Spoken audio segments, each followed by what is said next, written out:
Hello everyone. I am the storyteller and I am here to help you today. I know you use this video to fall asleep, so before that, like the video and subscribe to the channel. Also, where are you from and what time are you watching? Now get comfortable and relax. The Quiet Contagion. Part 1, The Unsettling Mundane. The town of Oak Haven, Illinois, had a rhythm, and I was a man who lived by its metronome. My name is Leo Maxwell. For 12 years, my life had been a series of comforting, concentric circles: my small apartment, the 10-minute walk to the Oak Haven Chronicle, the weekly pint at the taproot, the familiar faces of people who had known my parents. I was a local journalist, which is a polite term for a town historian who works on a deadline. I wrote about zoning board meetings and the high school football team's chances for state. It was a life built on the bedrock of the predictable, and I liked it that way. The first tremor, the first hairline crack in that bedrock, occurred on a Tuesday. It was a simple matter of coffee.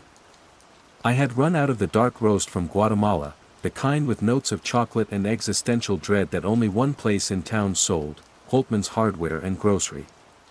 Holtman's was an anomaly in its own right, a living fossil from a time before big box stores and two-day shipping.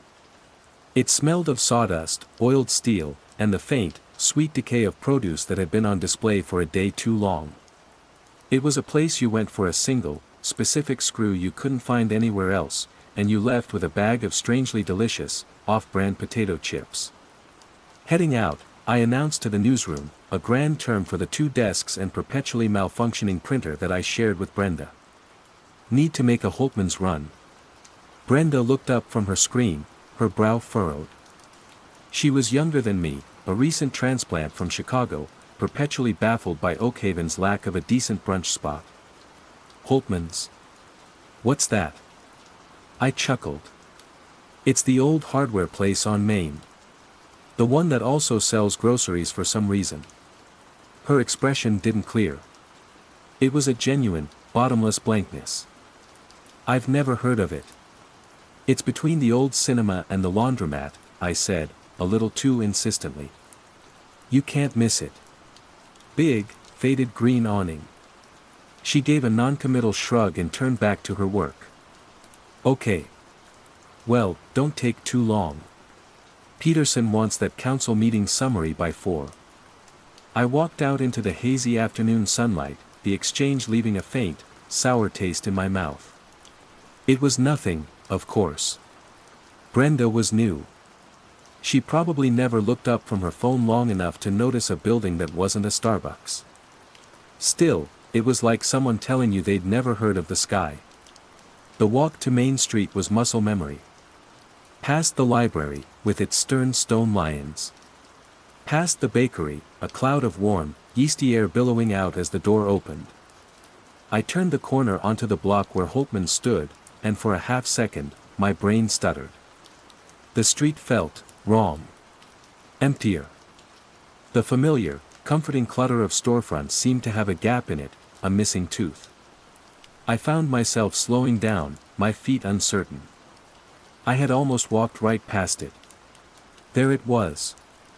Holtman's. But it seemed diminished, like a photograph left out in the sun. The green of the awning was a washed-out, spectral color. The gold leaf lettering on the window, Holtman's Hardware and Grocery. Since 1923. Was faint, as if someone had tried to scrub it away. I shook my head. The glare, I told myself. Stress. Peterson had been writing me about ad revenue all week. The bell above the door didn't jingle when I pushed it open. It made no sound at all. The air inside was wrong, too. The usual complex perfume of Oak Haven's oldest business was gone, replaced by a sterile, neutral smell, like the air in a brand new refrigerator. It was unnervingly quiet, the ambient hum of the fluorescent lights seeming to suck all other sound from the room. Old Mr. Henderson was standing in the tool aisle, just as he was most Tuesdays. He was a retired carpenter, a man whose hands were gnarled into the shape of a permanent grip. Today, he was staring at a wall of hammers, his hand hovering over a claw hammer with a worn wooden handle. His lips were moving, whispering something too low to hear. "Afternoon, Mr. Henderson," I said, my voice sounding loud and intrusive in the silence. He didn't turn or acknowledge me. His eyes were fixed on the hammer, his gaze intense, devotional. As I passed, I caught the whisper. "Just the right heft," he murmured, his voice a dry rustle. "Just the right heft." I edged away, a prickle of unease crawling up my spine. He was old, I rationalized. Maybe slipping a little. I continued toward the back of the store, my footsteps echoing on the worn linoleum. The small grocery section was in its usual corner. The shelves were stocked, the cans and boxes arranged in neat, severe rows. I found the coffee. The familiar red bags were there, but as I reached for one, I paused. The logo, a stylized mountain range, was mirrored. The brand name, which I knew as Andean Gold, was subtly different. The bag in my hand read, "Fine aromatic bean stuff." I stared at it, turning the bag over in my hands. It felt real. The beans inside rattled. But the words were nonsensical. It had to be a joke. A cheap rebranding from some corporate entity that had bought out the supplier and didn't care about quality control. It was the only explanation that made sense. I grabbed the bag. I needed the caffeine. The checkout counter was at the front, a massive wooden beast of a thing, its surface scarred with a century of commerce.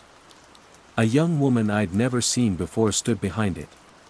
She had placid, empty eyes and a smile that didn't seem connected to any discernible emotion. She didn't greet me. She simply took the bag of bean stuff and slid it over a scanner that wasn't there a moment ago. A soft, synthetic beep echoed in the quiet. "Find everything you were looking for?" she asked, her voice a perfect, uninflected monotone. "Yeah," I said, fumbling for my wallet. "Just this." "What's the deal with the new packaging?" "Bit of a downgrade, isn't it?"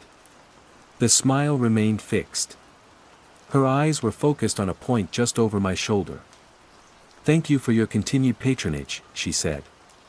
"Right. But that will be $7.59, she interrupted, her voice unchanging. I paid with my card, the silence stretching uncomfortably. She handed me the receipt and the bag.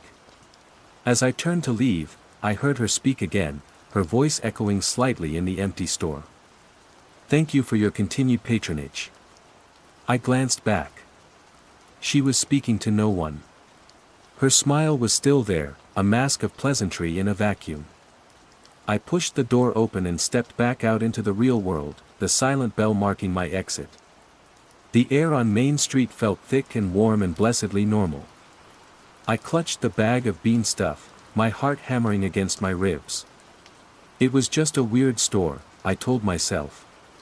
A collection of oddities. Nothing more. The feeling of wrongness clung to me for the rest of the week, a low-grade hum of anxiety beneath the surface of my daily routine. I brewed the bean stuff. It tasted fine, if a little generic. But every time I looked at the bag, with its nonsensical name, a wave of dizziness washed over me. On Saturday, I was mowing my lawn when my next-door neighbor, Mrs. Gable, waved me over to the fence. She was Oakhaven royalty, a woman whose memory was a living archive of the town's history. "Leo, dear," she said, her voice crisp as autumn leaves. "My Cuisinart has given up the ghost. I was thinking of seeing if Holtman's has a replacement. Do you think they'd carry something like that?" A wave of relief washed over me. "They might," I said, a little too eagerly. "They have everything. I was just there on Tuesday." Mrs. Gable frowned, her brow crinkling in genuine confusion. "Holtman's? You mean the old shoe factory?" "Heavens, Leo, that building's been empty for years. They knocked it down to expand the parking for the cinema. Oh, it must have been a decade ago." My blood ran cold. "No, Mrs. Gable. Holtman's Hardware. On Main. It's still there." I could see Main Street from my yard, a jumble of brick and glass in the distance. I pointed. It's right down there. She followed my finger. Her eyes squinting. I just see the cinema, dear. And the laundromat. Big empty lot between them. Has been for ages. I stared, my own eyes trying to force the familiar shape of the store into the skyline. From this distance, it was just a blur. A hazy, indistinct space between two solid buildings. A gap. I felt a tremor of panic. No, that's not right. It's there. I have a receipt. I ran inside, my hands shaking as I rummaged through the clutter on my kitchen counter. I found the slip of paper from Tuesday. The proof. I brought it back out to her, my finger trembling as I pointed at the store name. See? Holtman's. She took the receipt, holding it up to her bifocals. A strange, veiled expression crossed her face, a flicker of uncertainty that was quickly smoothed over. "Oh, you silly boy," she said, her tone shifting to one of gentle condescension. "This says Holman's. Without the T. That was that discount place out on Route 12. It closed down last year. You're getting your memories all scrambled." I snatched the receipt back. I stared at the name at the top. Holman's Discount Warehouse. The T was gone. I could have sworn, with every fiber of my being, that it had been there a second ago. A wave of vertigo hit me, so strong I had to grip the fence post to stay upright. The world seemed to tilt and then settle back into place, but slightly askew. That night, I started a journal. I needed to write it all down before my own memory could be edited, before the T in Holtman's vanished from my mind as well. I decided my next article for the Chronicle would be a feature on Oakhaven's oldest businesses. A nice, fluffy human interest piece. At its center would be a loving profile of Holtman's hardware and grocery. I would interview the owners, take beautiful, undeniable photographs. I would force the town to see what was right in front of them. I typed up the pitch and slid it onto my editor's desk on Monday morning. Peterson was a man whose cynicism was so profound it was almost a form of optimism. He believed things were so bad they couldn't possibly get worse. He picked up the sheet, his reading glasses perched on the end of his nose. He read it, then read it again. He took his glasses off and rubbed his eyes with a weary sigh. "Leo," he said, his voice dangerously soft. "Are you feeling all right?" "Perfectly," I said, my voice tight. "It's a great local story. A tribute to a town institution." "A town institution," he repeated flatly. "Holtman's closed 20 years ago. My dad took me to its closing down sale. I bought a fishing lure. It was a big deal at the time. The air in my lungs turned to ice. No. That's not possible. I was there last week. I bought coffee." Peterson stared at me, his expression shifting from irritation to something like professional concern. "You've been under a lot of stress, Leo. Maybe take a day or two. Go home. Get some rest." I stood there, speechless, the foundations of my world crumbling to dust. He thought I was losing my mind. And the terrifying part was, standing there in the newsroom, under the buzzing fluorescent lights, with the scent of stale coffee and Peterson's pity washing over me, I was beginning to think he might be right. Part 2, Growing Awareness and Isolation. Denial is a fortress. For 2 days, I barricaded myself inside it. I didn't go near Main Street. I told myself it was a confluence of weirdness, a prank, a collective brain cramp. I was overworked. Everyone was. But the fortress walls were made of sand. Every time I closed my eyes, I saw the mirrored logo on the bag of bean stuff, heard the cashier's vacant, looping phrase. The receipt was the key. I hadn't thrown it out. It was a tangible link, a piece of evidence. On Wednesday morning, a day I would later come to cherish for its simple, unambiguous existence, I smoothed the crumpled paper on my desk and stared at the name, Holman's Discount Warehouse. The missing T mocked me. It was a tiny void, a pinprick in the fabric of my reality, but it was a void I could feel widening. I took it to work. I had to try one more time. I walked into the office, my heart a cold, heavy lump in my chest. Brenda was on the phone, arguing with a subscriber. Peterson was hunched over the layout for the weekend edition. I waited until he was free, then walked over, placing the receipt on his desk like a sacred relic. "Look again, Peterson. Please." He sighed, the sound of a man at the end of his rope. He picked it up. He held it under his desk lamp, his eyes squinting. For a fleeting moment, I saw a flicker of the same confusion I'd seen in Mrs. Gable's eyes. A brief struggle behind his gaze, as if two different memories were fighting for dominance. Then, his expression cleared, settling into one of weary certainty. "This is from Holman's, Leo. Not Holtman's. Different place. Out on the highway. Sold cheap tools and expired canned goods. Closed now, I think." He pushed the receipt back towards me. "I'm telling you, man, the place you're thinking of is gone. It's a parking lot." I looked down at the receipt. The letters seemed to shimmer, to rearrange themselves before my very eyes. I could feel the memory of the T being scraped out of my head, replaced by this new, unassailable fact. Holman's. It had always been Holman's. The vertigo returned, stronger this time. I felt like I was standing on a boat in a phantom sea. That night, I bought a new notebook, a sturdy one with a black cover, and wrote at the top of the first page, "The Holtman's File." I documented everything, every detail, no matter how small or insane it seemed. Brenda's blank stare. Mr. Henderson and the hammer, just the right heft. The bean stuff. The silent bell. The cashier, "Thank you for your continued patronage." Mrs. Gable seeing a vacant lot. The receipt changing. Writing it down made it feel real, but it also made it feel terrifying. The world I knew was fraying at the edges, and I was the only one with the thread. My isolation deepened. My attempts to talk about the strangeness were met with a wall of placid incomprehension.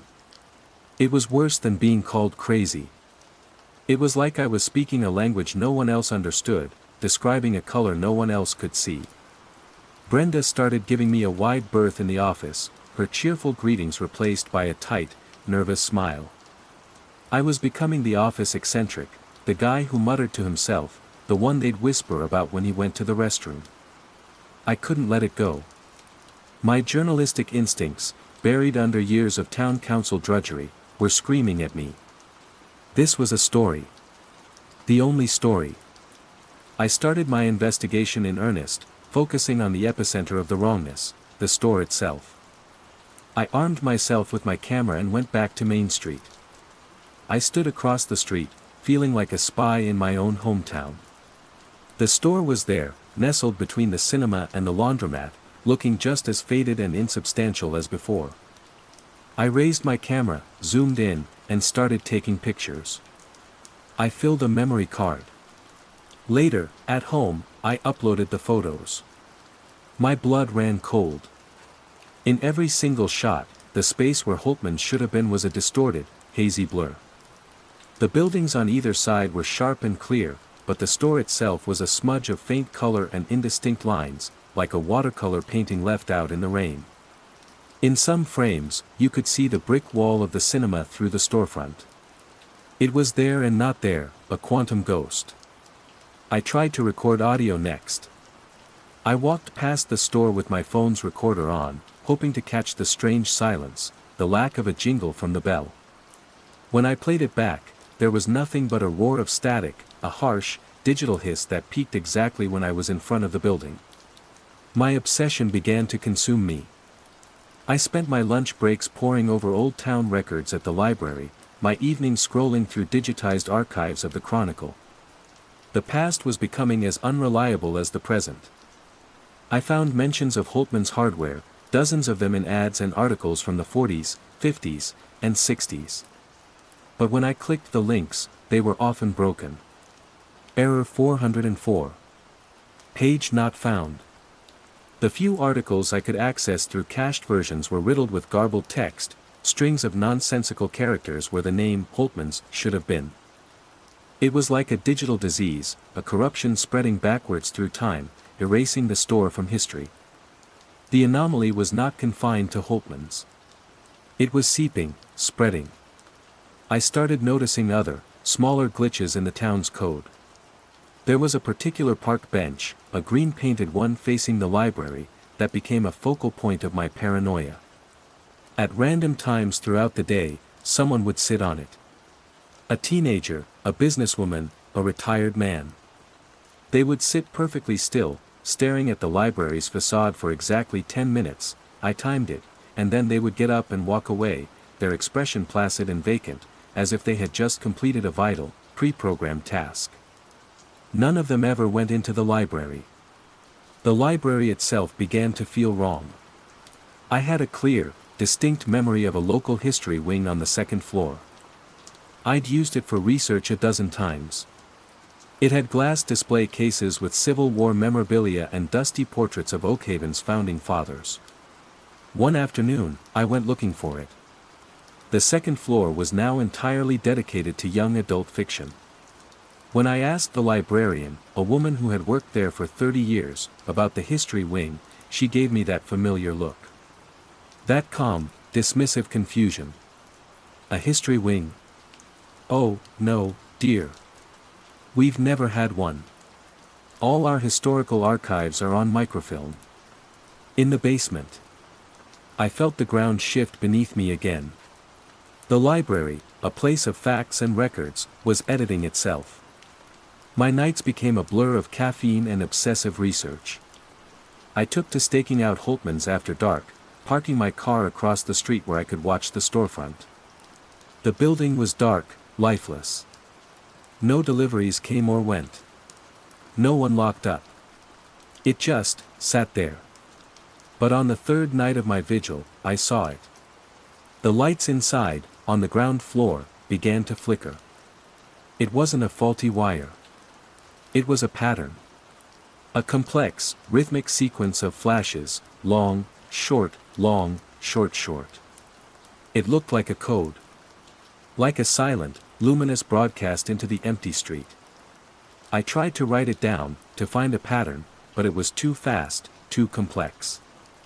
It felt like a language, but one my brain couldn't parse.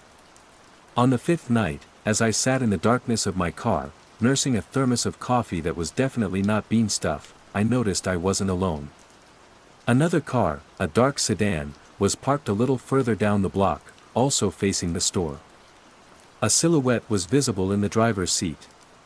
Watching. Just like me. A jolt of fear and adrenaline shot through me. Was this one of them? A guardian of the secret? Or was it someone else caught in the same net? My journalistic curiosity won out over my paranoia.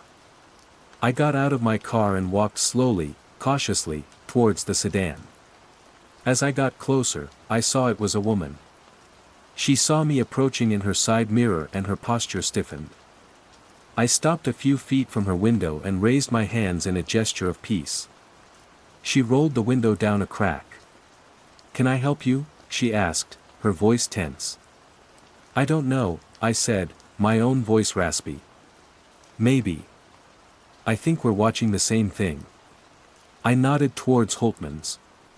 The light show. Her eyes, barely visible in the gloom, widened. A wall of suspicion in her expression crumbled. "You see it too?" she whispered. "The flickering?" "Yeah. Like Morse code from another planet." She let out a long, shaky breath and unlocked her door. "Get in," she said. "Before someone sees us." I slid into the passenger seat. The car was neat, organized, and smelled faintly of paper and ink. She introduced herself as Sarah. She was a cartographer, a mapmaker for a land surveying company. She'd moved to Oakhaven a year ago. "I thought I was going crazy," she said, her voice trembling with relief. "Clinically insane." My job is to make sense of space, of geography. But this town, it doesn't make sense. Streets on my charts aren't here. Buildings appear and disappear. My GPS has a panic attack every time I drive down Main Street. She pointed a shaking finger at Holtman's. And that place, that's the worst. It's a void. A blind spot. On all the satellite surveys, the topographical data, it's a hole. An absence of information. It shouldn't be there. But it is. I pulled out my black notebook, the Holtman's file, and showed it to her. I told her everything. About the bean stuff, the looping phrases, the fading memories, the disappearing tea. She listened, her eyes wide with a terrifying, validating recognition. We weren't crazy. Or, if we were crazy together. In the flickering, coded light of the ghost store, we formed a fragile, desperate alliance. The town was unraveling, and we were the only ones who seemed to have a grip on the loose threads. Part 3, The Nature of the Threat and Escalation. Sarah's car became our mobile command center, a bubble of shared sanity parked in the shadowed corners of Oakhaven. Her presence was a lifeline. She didn't just validate my experiences, she gave them a new language. Where I saw unsettling weirdness, she saw data corruption, signal interference, spatial anomalies. She was the science to my superstition. Her trunk was a treasure trove of esoteric equipment. She had devices that measured magnetic fields, radio frequencies, and atmospheric pressure. One night, while the lights inside Holtman's pulsed their silent, alien rhythm, she set up a sleek, black box on the dashboard. A spectrum analyzer. There, she whispered, pointing to a jagged line spiking on the small screen. That's not normal. The signal was low frequency, almost subliminal, and it was broadcasting in a tight, repeating loop. It wasn't radio. It wasn't microwaves. It was nothing she recognized from any known spectrum. It pulsed in perfect time with the flickering lights. It's not just light and sound, she theorized, her face illuminated by the green glow of the screen. It's a signal that targets perception itself. Like it's broadcasting a new set of rules for reality, and this town is the antenna. We spent hours debating its nature. I leaned towards the metaphysical, the supernatural. A ghost story on a municipal scale. I'd seen the non-products, heard the looping phrases. It felt like a haunting. Sarah, ever the pragmatist, argued for a technological or environmental source. A buried piece of experimental military hardware, a localized neurotoxin, a strange geological phenomenon. Information is physical, Leo, she'd argue, sketching diagrams in a notebook that was far neater than mine. Memories are stored in neural pathways. Digital records are magnetic bits on a platter. Reality, at a quantum level, is just information. What if something is actively degrading that information? Corrupting the file that is Oakhaven? Her term for it stuck in my head, an informational contagion. A virus that didn't attack cells, but concepts. Our investigation circled back to the library and the bizarre, ritualistic behavior at the park bench. If the current Holtman's was the epicenter, then the library felt like a key satellite location. Something connected them. We dug deeper into the town archives, the ones that hadn't yet been garbled into nonsense. In the basement of the town hall, amidst dusty boxes of property deeds, we found it. An old, brittle map of Oakhaven from 1952. There, on Main Street, was Holtman's hardware. But it wasn't where the current Holtman's stood. It was a block away, on the exact plot of land now occupied by the Oakhaven Public Library. A handwritten annotation in the margin of the map read, "Site of Holtman's fire, November 4th, 55. The pieces clicked into place with an audible snap. The original store had burned down. The one on Main Street now was a different building, a second incarnation. The library, the place of records and memory, was built on the ashes of the first. The people on the bench weren't staring at the library, they were staring at a ghost. Their programming was drawing them to the site of the original trauma. The contagion was accelerating. The feeling of wrongness was no longer a subtle hum, it was a constant, pressing weight. The world was becoming thinner, less reliable.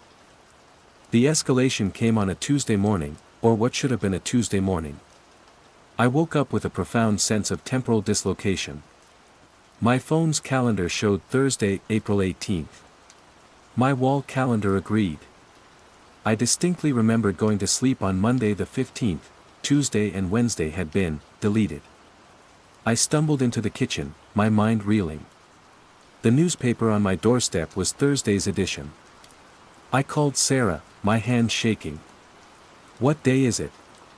I asked, dispensing with greetings. "Thursday," she said. I could hear the tension in her voice. "It happened, didn't it? For you too." "Wednesday," I whispered. "The whole day. It's just gone." "I've been checking the news feeds," she said, her voice low and rapid. "It's not just us. Not just Oak Haven. It's global. Financial markets are in chaos. No one can account for the missing 48 hours. They're calling it the time slip. But they don't understand. It wasn't a slip. It was an erasure." At work, the atmosphere was surreal. People were confused, disoriented, but they were adapting with a terrifying placidity. They talked about the strange jump from Monday to Thursday as a bizarre, shared curiosity, like an unexpected solar eclipse. When I tried to use the word Wednesday in a conversation with Brenda, she just smiled that faint, vacant smile I had come to dread. "What a strange word," she said, her head tilted. "It sounds funny." The town was shedding concepts. Losing weight. First a letter, now entire days of the week. We were living in an abridged version of reality, and the edits were getting more aggressive. Sarah and I knew we couldn't wait any longer. The answers, and the source of the signal, were inside Holtman's. We had to get in. We planned the break-in for a Friday night, under the cover of a spring thunderstorm.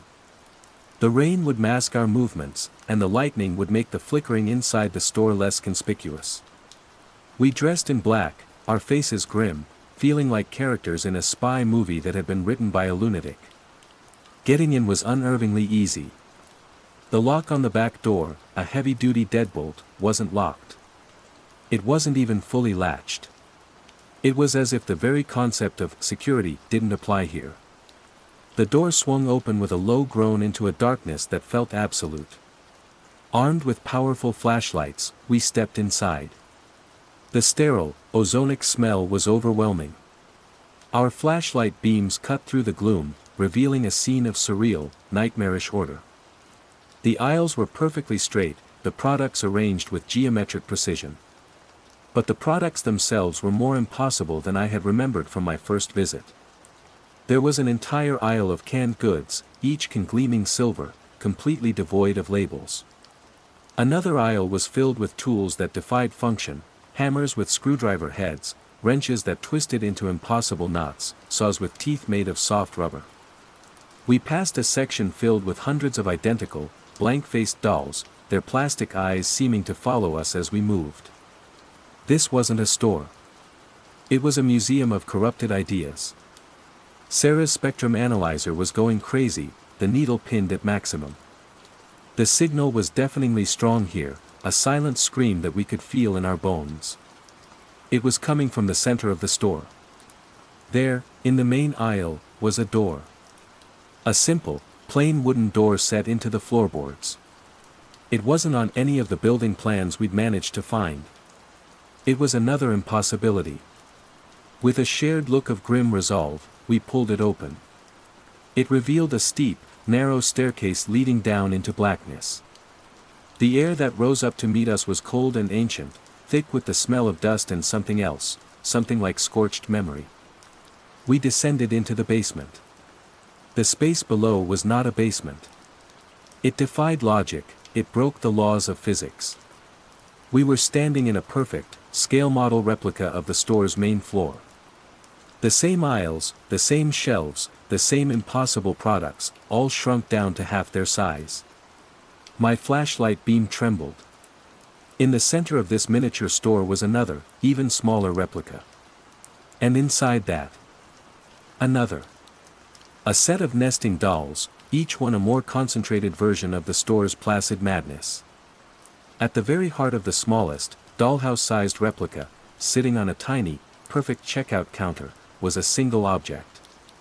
It was bathed in a soft, internal glow, the source of the signal, the heart of the contagion. It was an old, thick book. A business ledger, its leather cover charred and blackened at the edges. It was the only thing that could have possibly survived the fire of 1955. And it was open. Part 4, Confrontation/Revelation and Aftermath. We moved towards the ledger, wading through the thickening psychic static. With every step, the looping phrases that had haunted the edges of my perception grew louder in my mind, coalescing from a background hum into a clear, insistent chorus. Just the right heft. Just the right heft. Fine aromatic bean stuff. On sale this week. Thank you for your continued patronage. They weren't the whispers of ghosts. They were the words on the page. We stood over the smallest replica, peering down at the glowing book. The left-hand page was filled with neat, cursive script, a meticulous record of a bygone era. November 1st, 1955, 2 crates nails, 3/4 inch. November 2nd, 1955, invoice paid, Miller Feed Company. November 3rd, 1955, order, 12 bags Andean Gold coffee. The mundane, repetitive data of a business, frozen in time a day before the fire. And in that moment, the horrifying, impossible truth fell into place. Holtman's wasn't a place being erased. It was the eraser. The fire hadn't destroyed it. It had done something infinitely stranger. It had burned away the store's physical shell but supercharged its informational core. It had untethered the store's memory from reality. What we were experiencing wasn't a haunting, it was a broadcast. The ledger, the store's soul, was endlessly replaying its final, mundane days. A powerful, simple, repeating loop of its own existence, an informational ghost stamping itself over and over again onto the complex, chaotic code of the real world. It wasn't malicious. It was just, tidy. It replaced messy reality with its own simple, looping data. The people weren't possessed, their minds were being slowly, quietly formatted, their memories and concepts overwritten by the store's placid, nonsensical catalog. Oakhaven wasn't unraveling. It was being shelved. The confrontation wasn't with a monster, but with a process. An algorithm of oblivion. As we stood there, paralyzed by the revelation, the signal intensified, a psychic pressure that made my teeth ache. I saw Sarah's eyes glaze over. Her scientific curiosity was being swamped by the sheer, overwhelming simplicity of the loop. She reached out a hand, her fingers twitching, and picked up a non-existent object from the miniature aisle beside her. On sale this week, she murmured, her voice as flat and empty as the cashier's. Panic, cold and sharp, sliced through my paralysis. I had to get her out. I had to get us out. I could run, flee Oakhaven before my own mind was completely overwritten, before I forgot what a Wednesday was, before I forgot my own name and replaced it with an inventory number. Or I could try to stop it.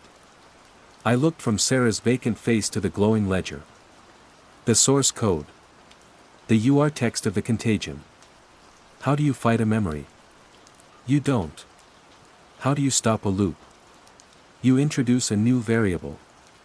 In a desperate, instinctive act, I reached past the miniature shelves and touched the book. The world dissolved. My mind, myself, was flooded with a century of commerce. The weight of nails, the price of coffee, the smell of floor polish, the texture of a canvas work glove, the polite smile for a customer, the scratch of a pen on paper. Thank you for your continued patronage. Just the right heft. On sale this week. A tidal wave of pure, undiluted mundanity washed over me, threatening to scour my identity clean. I didn't fight it. I didn't try to destroy the book. I let the wave flow through me, and in the heart of that informational storm, I did the one thing the loop couldn't account for. I added a new entry. The right-hand page of the ledger was blank, pristine, waiting for the transactions of November 4th. 1955, that never came. With my finger, I focused all of my will, all of my remaining sense of self, and traced a single sentence in the dust on that empty page. A sentence that was never part of the store's data. A final, definitive statement. The store closed. Everyone went home. The effect was instantaneous and catastrophic. The looping in my head stuttered, snagged on the new data, and broke. The nested, impossible rooms of the basement flickered like a faulty projection. The broadcast signal across town, the quiet contagion, died with a psychic screech of rending information, a sound that only Sarah and I could feel, a high-pitched whine that faded into blessed, absolute silence. The light from the ledger went out. The miniature stores dissolved into dust. We were standing in a normal, filthy basement, cold and dark and real. Sarah gasped, her eyes clearing, her hand dropping the invisible product she had been holding. She looked at me, her face pale with terror and awe. "Leo," she whispered. "What did you do?" "I closed the books," I said. Underscore underscore underscore underscore underscore underscore underscore underscore underscore underscore underscore underscore underscore underscore underscore underscore. 2 weeks later, I was sitting on the green park bench opposite the library. Sarah was beside me. The air was crisp, the sky was a shade of blue that felt profound. Holtman's hardware and grocery was gone. Not just faded or invisible. The building itself had vanished, leaving a clean, empty lot between the cinema and the laundromat. No one noticed. No one remembered it ever being there. To the collective mind of Oakhaven, it had always been a vacant lot. The town felt simpler. The frantic, nervous energy was gone, replaced by a calm that was almost peaceful. People were themselves again, but there were gaps in the tapestry. No one remembered Wednesdays. The concept was gone, a phantom limb of the week. Certain historical events were fuzzy, certain words missing from the common vocabulary. The town had been edited, and the changes were permanent. Sarah and I were the only ones who remembered. We were the scars on the new reality, the keepers of the deleted scenes. She had quit her job. "I can't map a place when I know the map is a lie," she'd said. I still worked at the Chronicle, but I no longer wrote about local history. I knew the real history was a fragile, dangerous thing. We sat in comfortable silence, two castaways on the shore of a subtly altered world. The contagion was gone, but its ghost remained, baked into the very foundation of our town. I knew we could never leave. We were the antibodies. The guardians of the patch. As the sun began to set, casting long shadows across the library lawn, my eyes were drawn to a streetlight on the corner. It flickered. It wasn't the random stutter of a dying bulb. It was a pattern. Long, short. Long, short, short. A familiar, rhythmic pulse. I didn't say anything to Sarah. I just watched, my blood turning to ice. The informational ghost of Holtman's wasn't entirely gone. It was just dormant. A piece of its code, a single line, had survived in the town's new operating system.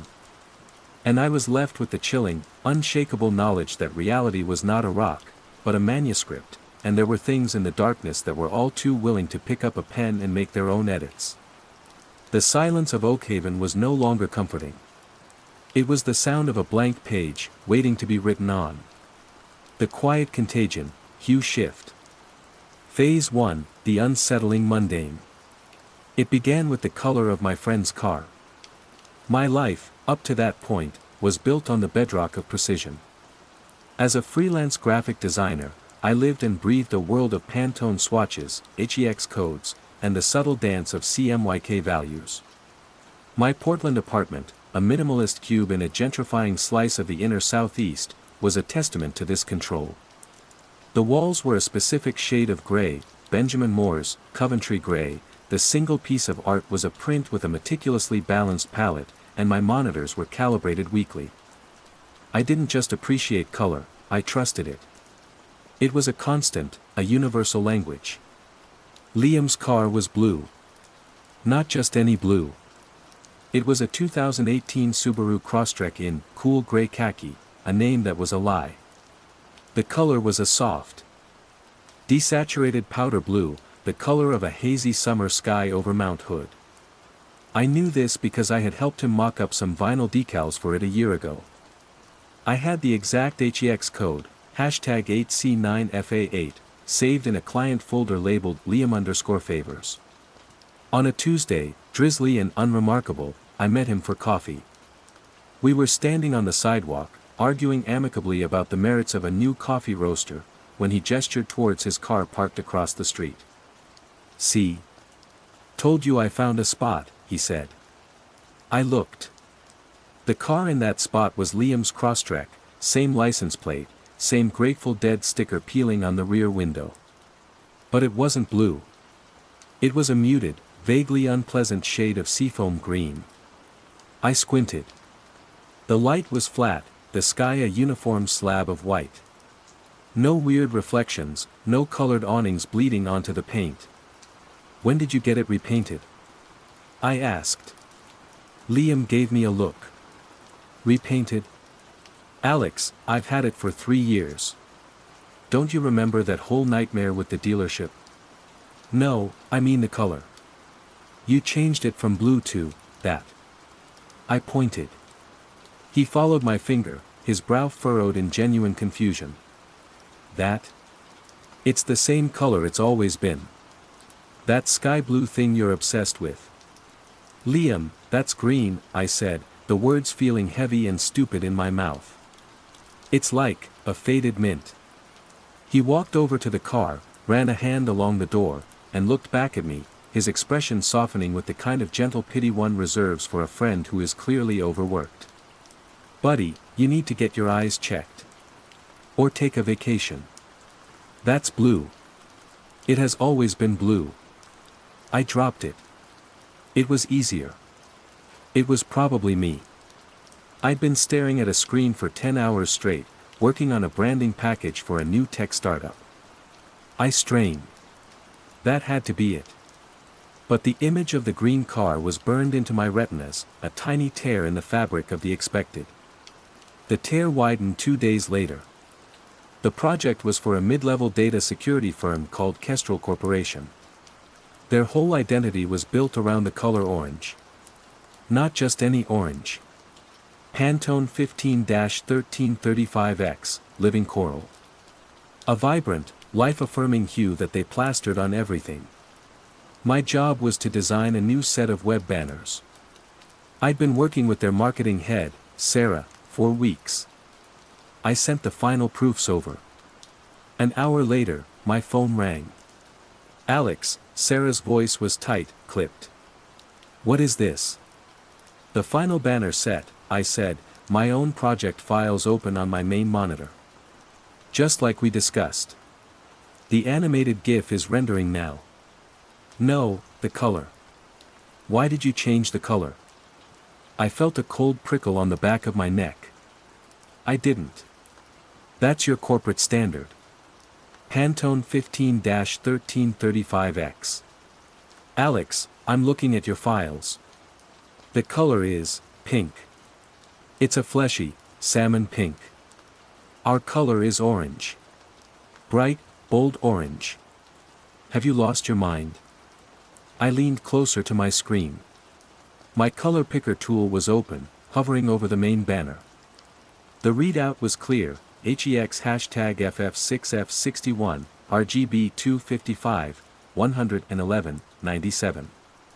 The digital, mathematical signature of living coral. The numbers were right. The code was perfect. But Sarah was right, too. What I was seeing, what the code was generating on my calibrated screen, was a sickly, washed-out salmon. Sarah, I'm looking at the HEX code right now, I said, my voice unsteady. It's correct. It's the same one from the style guide you sent me. I don't care what your computer says it is. I care what my eyes are telling me, and they're telling me this is not Kestrel Orange. This is Pepto-Bismol. Fix it. She hung up. My heart was hammering. I pulled up the original style guide she'd sent. It was a PDF. I opened it. The big swatch of Kestrel Orange on the first page was there. The code beneath it read #FF6F61. But the color itself was that awful pink. Panic began to crawl up my throat. I did the only thing a sane, rational designer would do, I checked my work. I opened old files, projects from a year ago for Kestrel Corporation. In every single one, the code was right, and the color was wrong. The same nauseating pink. It was as if history itself had been repainted. I spent the next hour in a frantic, cold sweat. I called Liam. Hey, quick. Weird question, I said, trying to sound casual. That tech company I work for, Kestrel. What's their color? Orange, he said, like it was the most obvious thing in the world. Like, safety vest orange. Why? Right. Orange. I hung up before he could ask anything else. He saw orange. Sarah saw orange. The entire world, apparently, saw orange. My own files, my own tools, the immutable logic of code, all told me I was generating orange. But my eyes, my traitorous, lying eyes, were showing me pink. I fixed the issue for Sarah by manually shifting the hue on my screen until the salmon color looked like the bright orange I remembered. The HEX code for this new color was a garish, alien string of characters that had no relation to their brand. I sent it over. Perfect, she emailed back instantly. That's our orange. Not sure what happened before, but this is it. I felt like I was going to throw up. I had just lied in color. I had translated a truth only I could see into a language everyone else could understand, and the process felt like a fundamental betrayal of my own senses. Over the next 2 weeks, the world began to fray at the edges. They were small things, ignorable things, but they were accumulating like dust in a closed room. The iconic green of the Starbucks logo looked dull, almost brownish. The red of the stop signs near my apartment had a subtle but definite violet tint, like a bruise. I'd buy a bag of Granny Smith apples, their bright green skins a promise of tartness, only to see a pale, yellowish white when I got them home. Yet they tasted the same. The color was a lie, but the object was not. I started taking pictures with my phone, desperate for an objective witness. Sometimes, the photo would capture the color as I saw it, the purplish stop sign, the green Subaru. I'd feel a rush of validation. See? It's real. But then I'd show the picture to Liam. What am I looking at, he'd ask. The stop sign. Look, it's purple. He'd hold the phone, angling it in the light. Dude, it's red. It's a picture of a red stop sign. Are you sleeping enough? Other times, the phone would betray me. I'd take a picture of the brownish Starbucks logo, and on the screen, it would appear in its familiar, vibrant green. The phone's camera, its sensor and software, was correcting my reality. Or was it correcting me? The isolation was the worst part. It wasn't a dramatic, cinematic loneliness. It was a quiet, creeping sense of being out of sync, of listening to a song a half beat behind everyone else. Conversations became minefields. How do you talk to people when you can't trust the simplest descriptive adjectives? That's a nice blue shirt. Is it, though? Or is it a shade of gray only I can see? I started avoiding color. I wore black, white, and the Coventry gray of my walls. I bought groceries based on packaging I could read, not colors I could recognize. The world, once a vibrant spectrum, was becoming a vocabulary test I was constantly failing. One evening, I was walking home, head down, trying to ignore the lurid, magenta cast of the streetlights that everyone else seemed to accept as a normal sodium vapor yellow. I saw something on the side of a brick building. A piece of street art. It was simple, stark, and utterly arresting. It was a perfect circle, about a foot in diameter, painted in a flat, neutral gray. A true gray. No undertones, no hint of another color. It was the color of nothing, the color of absence. Inside the circle, in small, neat letters, were a HEX code, number 808080. The code for perfect, 50% gray. It was the most honest thing I had seen in a month. It was a statement of fact in a world that had begun to feel like hallucinatory fiction. I stood there for a long time, staring at it, the frantic noise in my head quieting for a moment. Someone else, somewhere in this city, cared about getting the color right. I wasn't entirely alone. I took a picture of it, and for the first time in weeks, the image on my phone's screen was an exact match to the reality in front of me. Phase 2, Growing Awareness and Isolation. The gray circle became my anchor and my obsession. I started seeing them around the city. Always in out-of-the-way places, pasted high on a telephone pole, stenciled on the back of a newspaper box, wheat pasted onto a construction barrier. Each one was identical, a perfect circle of number 808080 gray. I started photographing them, mapping their locations in a private online journal. I called them the Achroma Collective, a name I invented that felt suitably mysterious and deliberate. They were my only clue that I wasn't simply losing my mind. My personal experiments grew more desperate. I bought a set of professional Pantone color swatch books, the kind that cost hundreds of dollars and are the gold standard for print designers. They were my new Bible and my new source of torment. I'd hold up a swatch of Pantone Reflex Blue to the sky on a clear day. The swatch was a deep, rich, unambiguous blue. The sky, to my eyes, was a strange, shimmering turquoise indigo. I tried to show Liam, my last bastion of shared reality. We were at Laurelhurst Park, sitting on a bench. "Okay, look," I said, my hands trembling slightly as I pulled out the swatch book. This is blue. Right?" I pointed to the Reflex Blue chip. He nodded slowly, his eyes full of a cautious concern that was becoming his default expression around me. "Yeah, Alex. That's blue. Okay. Now look at the sky." He did. He looked up at the vast, clear expanse above us. "Okay. Also blue."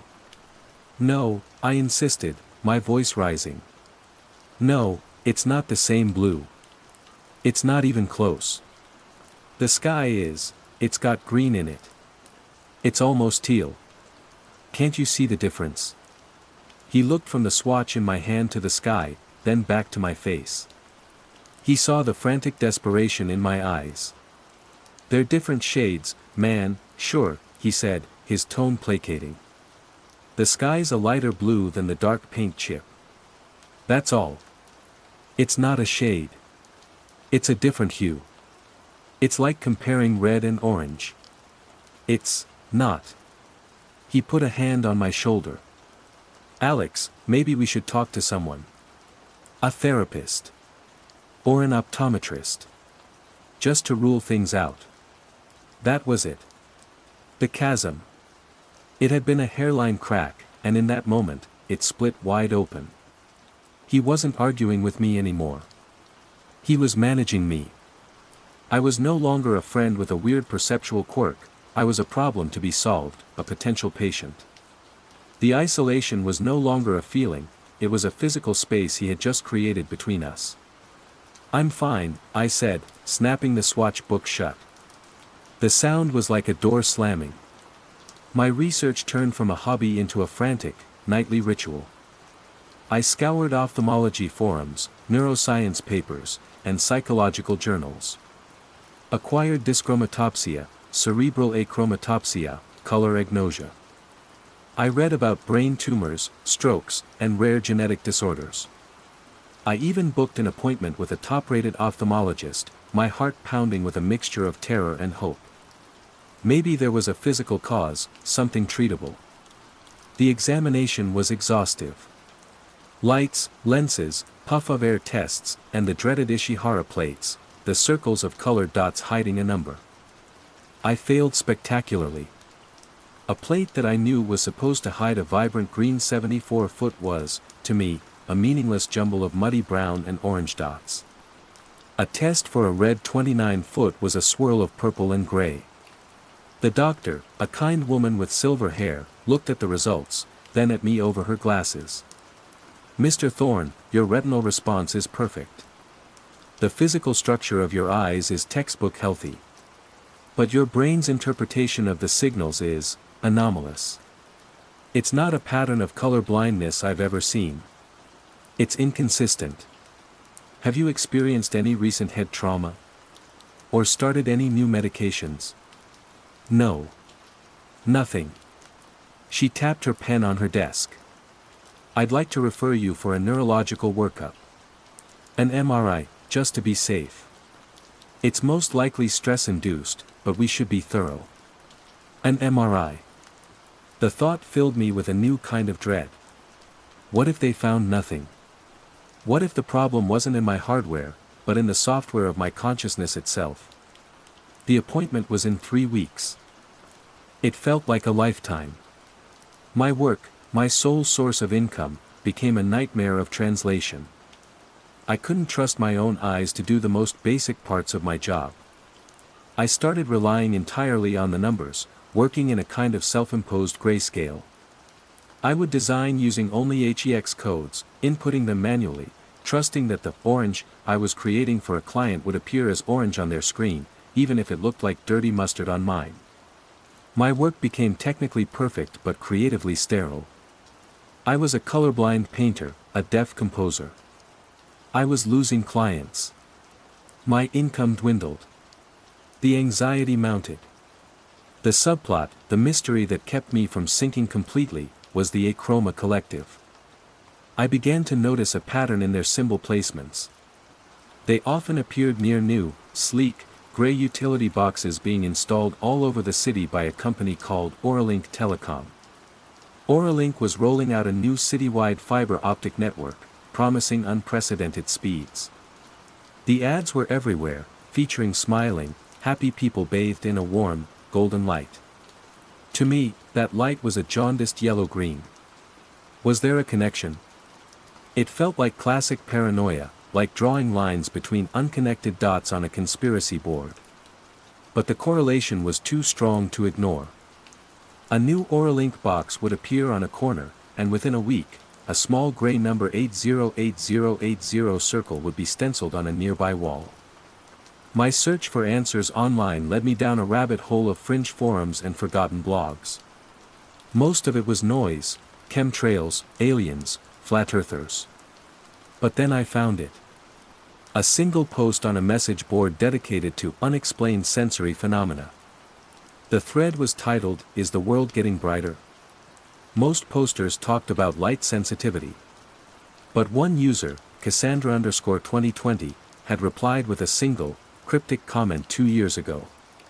"It's not the brightness. It's the tuning. They're calibrating the signal." Most of you have already accepted the update. For those of us who haven't, the old data starts to corrupt. It's not a bug, it's a feature.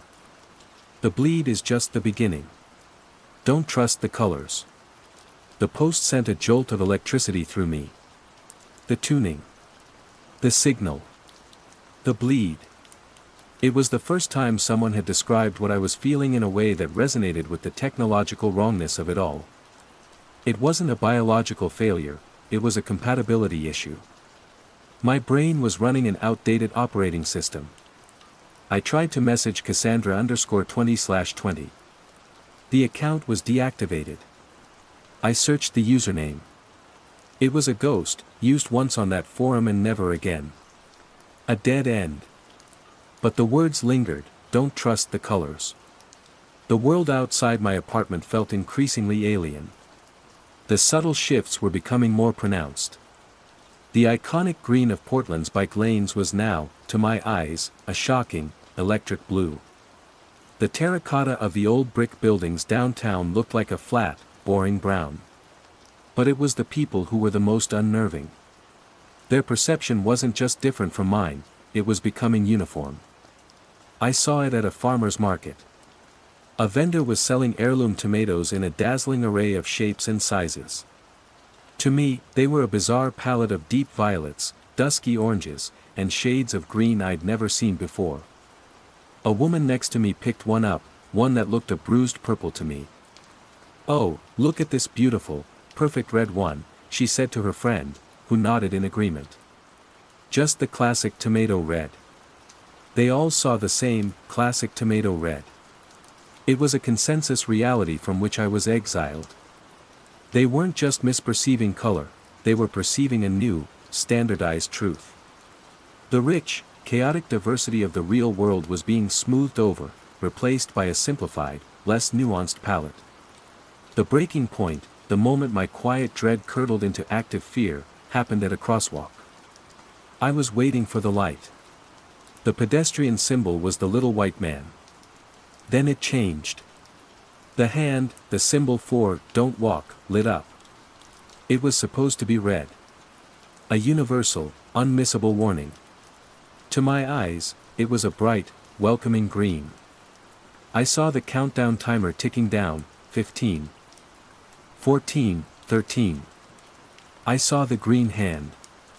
My body, conditioned by a lifetime of instinct, took a step forward, off the curb and into the street.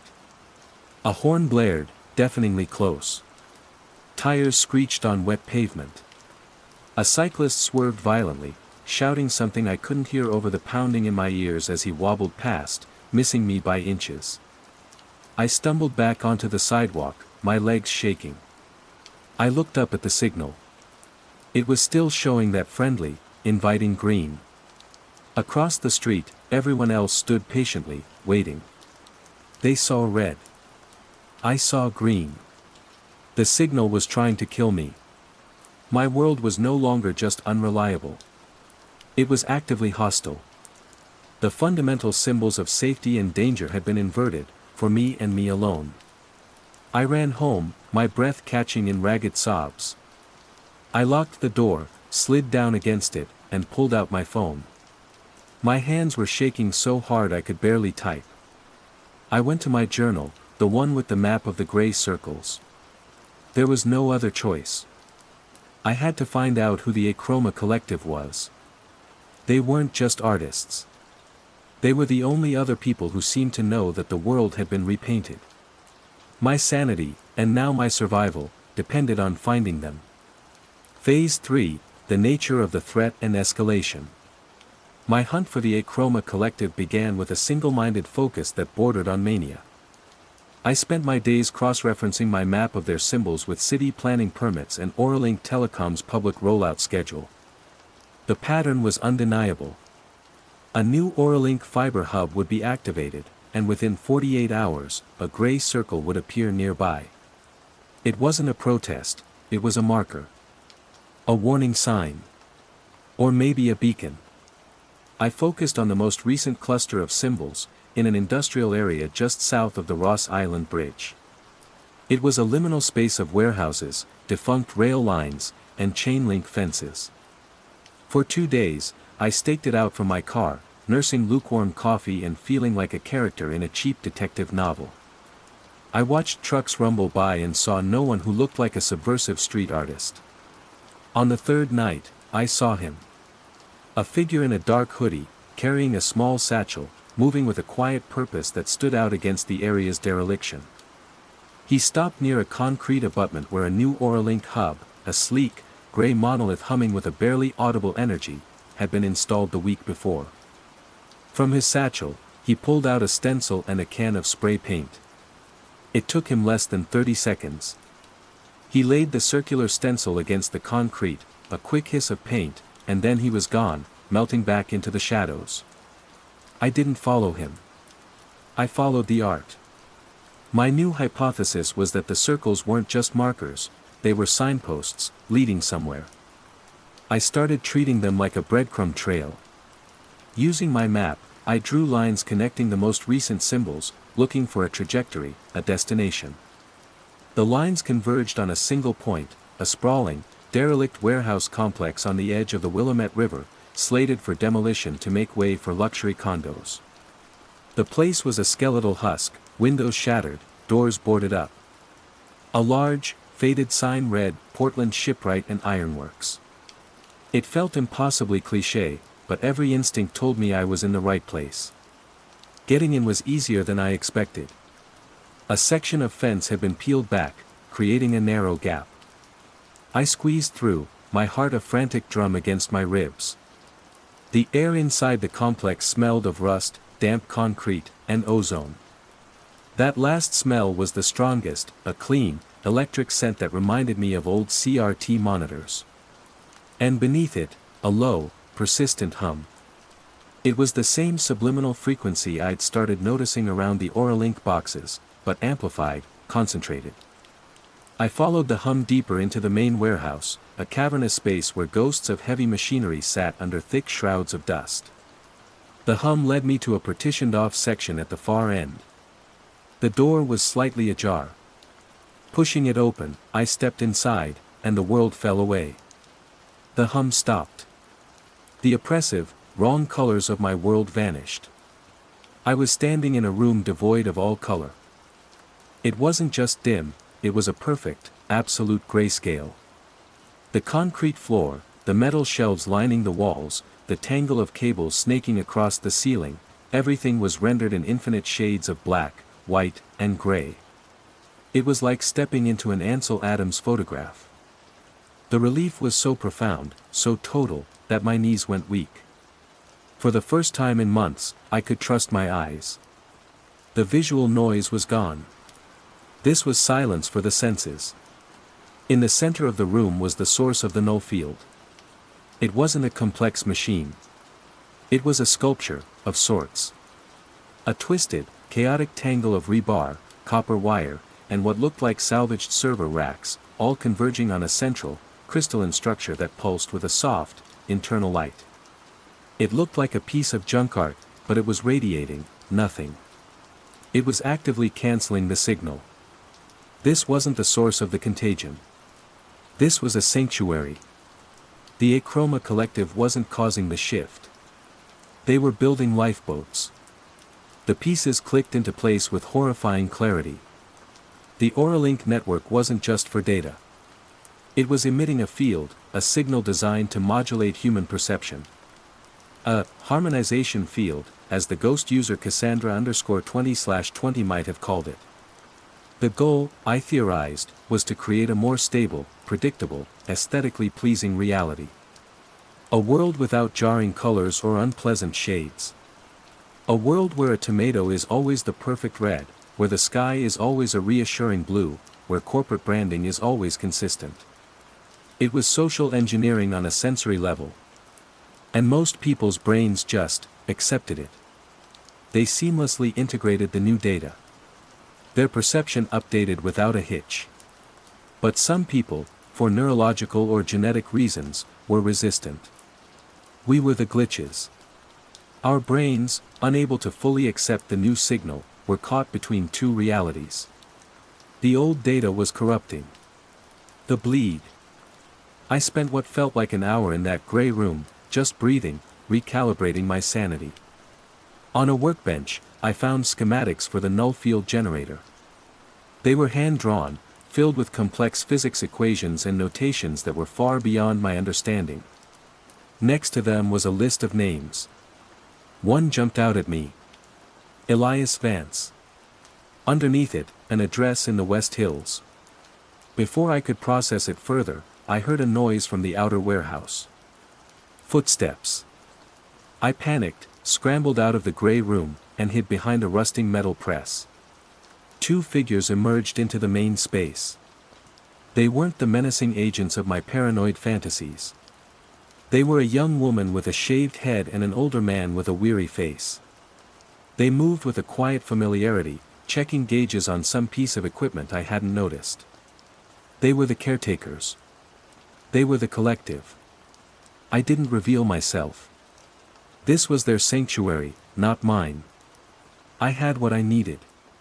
A name. Finding Elias Vance was my next logical step. The address was a small, unassuming house tucked away in the forested hills overlooking the city. It looked neglected, the yard overgrown. When I knocked, a voice from an intercom speaker crackled to life. "Who is it?" "My name is Alex Thorne," I said, my voice shaking. I think you can help me. I found your name. At the warehouse." A long silence. Then, a series of heavy locks being undone. The door opened a crack. An old man with wild white hair and eyes that were shockingly sharp and lucid peered out at me. He was wearing thick, dark glasses. "The colors?" he asked, his voice a dry rasp. "They're wrong," I whispered. "They're all wrong." He opened the door wider and ushered me in. The inside of his house was a fortress. The windows were covered in what looked like lead foil. The air was still and smelled of books and dust. Elias Vance, I learned, was a retired professor of quantum physics from Reed College. He had been one of the first to notice the shift, nearly 5 years ago. "It's not technology as we know it," he explained, pacing his cluttered living room. He never took off the dark glasses. "It's a field. A psychoacoustic field broadcast on a carrier wave that piggybacks on high-bandwidth data networks. It doesn't change the photons hitting your retina. It changes the way the visual cortex processes the information. It remaps the neural pathways." "Or a link," I said. He nodded grimly. "They provided the infrastructure. Whether they are the architects or just the willing contractors, I don't know. The purpose is control. Not overt, jackbooted control. Something far more insidious. If you can standardize perception, you can eliminate cognitive dissonance. You can make a population more harmonious, more compliant. You smooth over the rough edges of reality." The Achroma Collective? My former students. A few colleagues.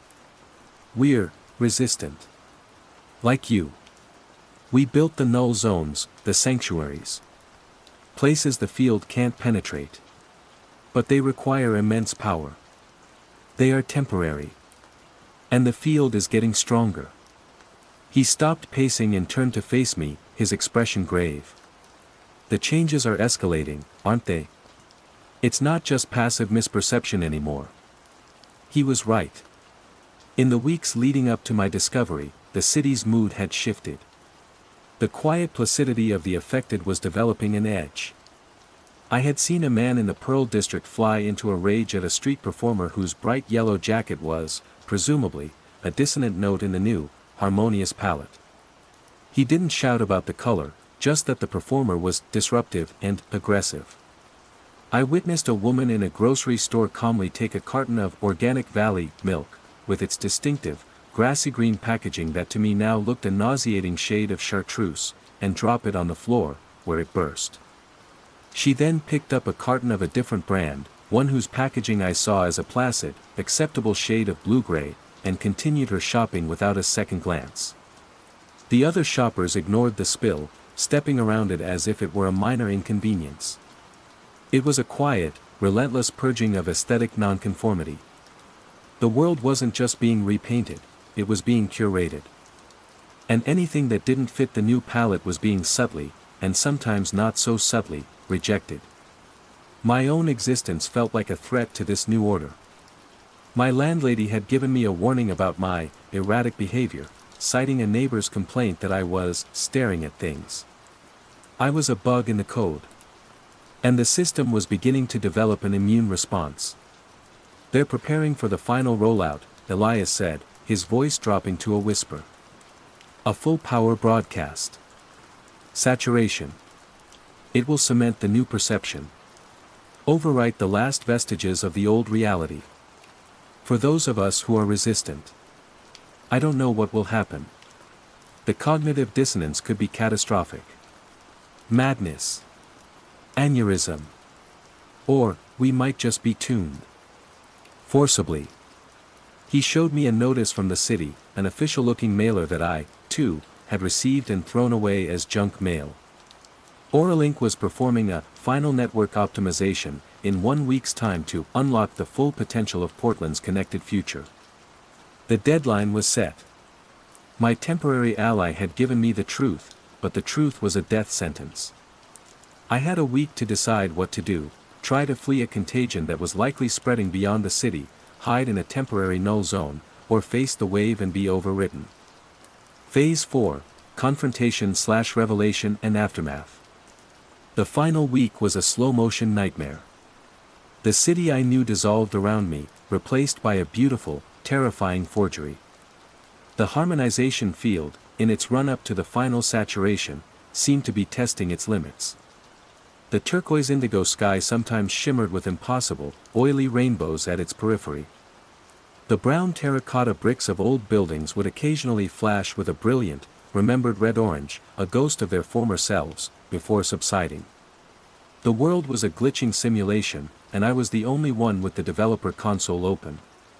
My options were grim. Fleeing felt futile. Where would I go? As Elias had said, this wasn't a Portland problem. Portland was just the testbed. The infrastructure was global. Hiding in Elias's lead-lined house or the warehouse null zone was a temporary solution at best. The thought of living out my life in a 20-square-meter grayscale room was its own kind of death. The third option, to simply wait and let the signal overwrite me, was unthinkable. It would be a suicide of the self, a murder of my own perception.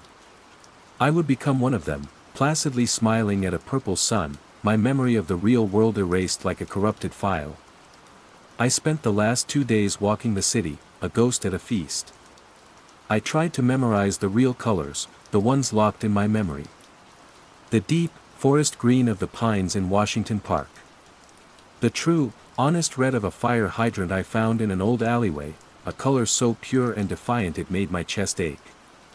I took pictures, knowing they were unreliable witnesses, but needing the ritual. I tried to call Liam one last time. "Hey," I said, my voice thick. I'm sorry I've been weird. Alex? Where have you been?" He sounded genuinely worried. "I came by your apartment. You didn't answer." "I've been figuring things out. Liam, I need you to do something for me. On Saturday night. Go outside. Look at the sky. And just, try to remember what it looked like before." There was a long pause. "Alex, what are you talking about?" "It's the sky. It looks like it always does." The calm, unshakable certainty in his voice was the most heartbreaking sound I had ever heard. He had already been fully overridden. The old data was gone. There was nothing to remember. "Okay," I whispered. "Take care of yourself, man." I hung up. Saturday. The day of the optimization. The air itself felt tense, humming with a static charge that made the hairs on my arms stand up. Elias had called me that morning. "It's starting," he'd said, his voice strained. "The carrier wave is spiking. I'm staying in the Faraday room. Good luck, son." My confrontation wasn't with a person or a machine. It was with an invisible, omnipresent wave. My desperate plan, formed in the sleepless nights, was a fool's errand, but it was the only one I had. I wasn't going to hide. I was going to the highest point I could reach. Council Crest Park. From there, you can see the entire city, a sprawling map of lights and shadows. If my world was going to end, I was going to watch it happen. I drove through streets that felt alien. The traffic lights were a chaotic ballet of colors I had no names for. People walked with a strange, serene detachment, as if listening to music only they could hear. They were already tuned to the new broadcast. I reached the park as dusk was falling. The city lights below began to twinkle. I stood at the viewpoint, my knuckles white on the railing. And then, it began. It wasn't a sound. It was a pressure. A deep, silent, psychic thrum that vibrated through the soles of my shoes and up my spine. The colors of the city below began to shift. The warm yellow-white lights of the houses and streets bled into that sanitized, jaundiced green the first now knew so well. The reds of the car taillights deepened into a uniform, soulless magenta. Then the sky, oh, God, the sky. The soft, dusky twilight didn't just change color, it fractured. It tore open. A silent, slow-motion explosion of hues that have no business existing in nature. Ribbons of phosphorescent pink, sheets of emerald green so bright they hurt, vast clouds of a deep, velvety violet that seemed to drink the light. It was breathtakingly beautiful and profoundly sickening, like watching a terminal illness blossom into a grotesque flower. It was the color of madness. I squeezed my eyes shut, but I could still see the impossible light through my eyelids. The pressure in my head was immense, a physical force trying to remap my brain. I felt a pulling sensation, a seductive whisper in the back of my mind that told me to just let go. To accept the new, beautiful reality. It would be so much easier. No more conflict. No more isolation. Just peace. Harmony. I saw Liam's face in my mind, his placid smile. I saw the woman dropping the milk. I saw the universal consensus from which I was exiled. No. The word was a silent scream in my skull. I would rather be broken than be rewritten. I stumbled back to my car, my vision swimming. I drove, not by sight, but by muscle memory, my hands clenched on the wheel. The world outside my windshield was a nauseating, kaleidoscopic soup. I was navigating through a migraine. My only destination, my last possible refuge, was the warehouse. The drive felt like an eternity. When I finally slammed the car to a halt outside the shipwright and ironworks, I was sobbing, my head about to split open. I staggered through the broken fence, across the cavernous main floor, towards the partitioned room. The hum of the wider world was a deafening roar in my mind. I threw the door open and collapsed inside. Silence. The pressure vanished. The screaming colors were gone. I was back in the sanctuary. The world was black and white and a million shades of perfect, honest gray. I lay on the cool concrete floor, gasping, my body trembling with the aftershocks. After a long time, I sat up. I wasn't alone. The two caretakers I had seen before were there, sitting on crates against the far wall. The young woman with the shaved head and the older, weary man.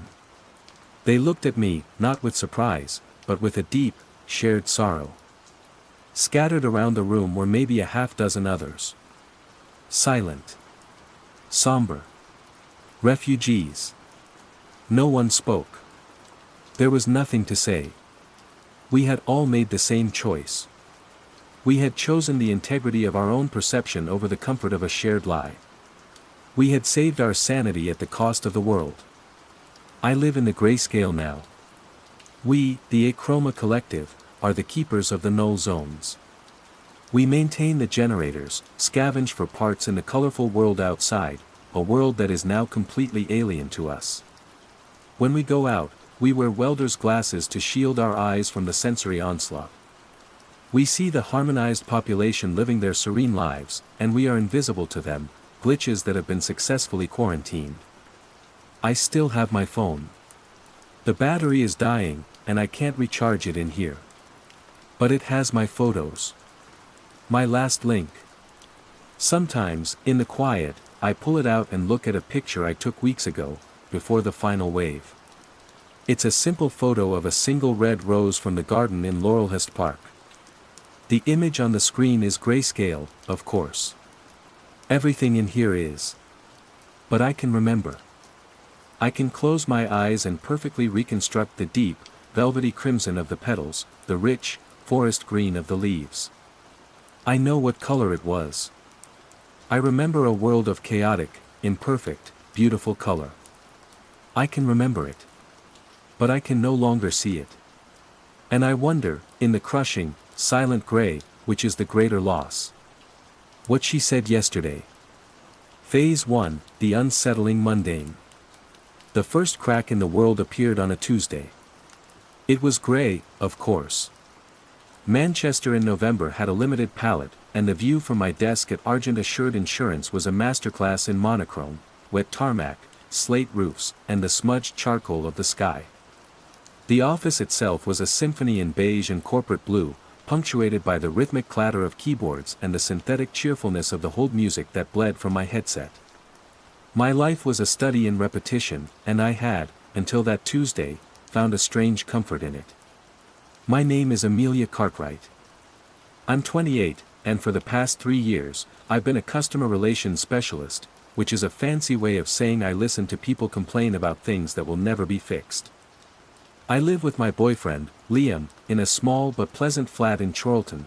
We have a basil plant that is perpetually on the verge of death, and on Fridays, we order pizza. It was, I thought, a good life.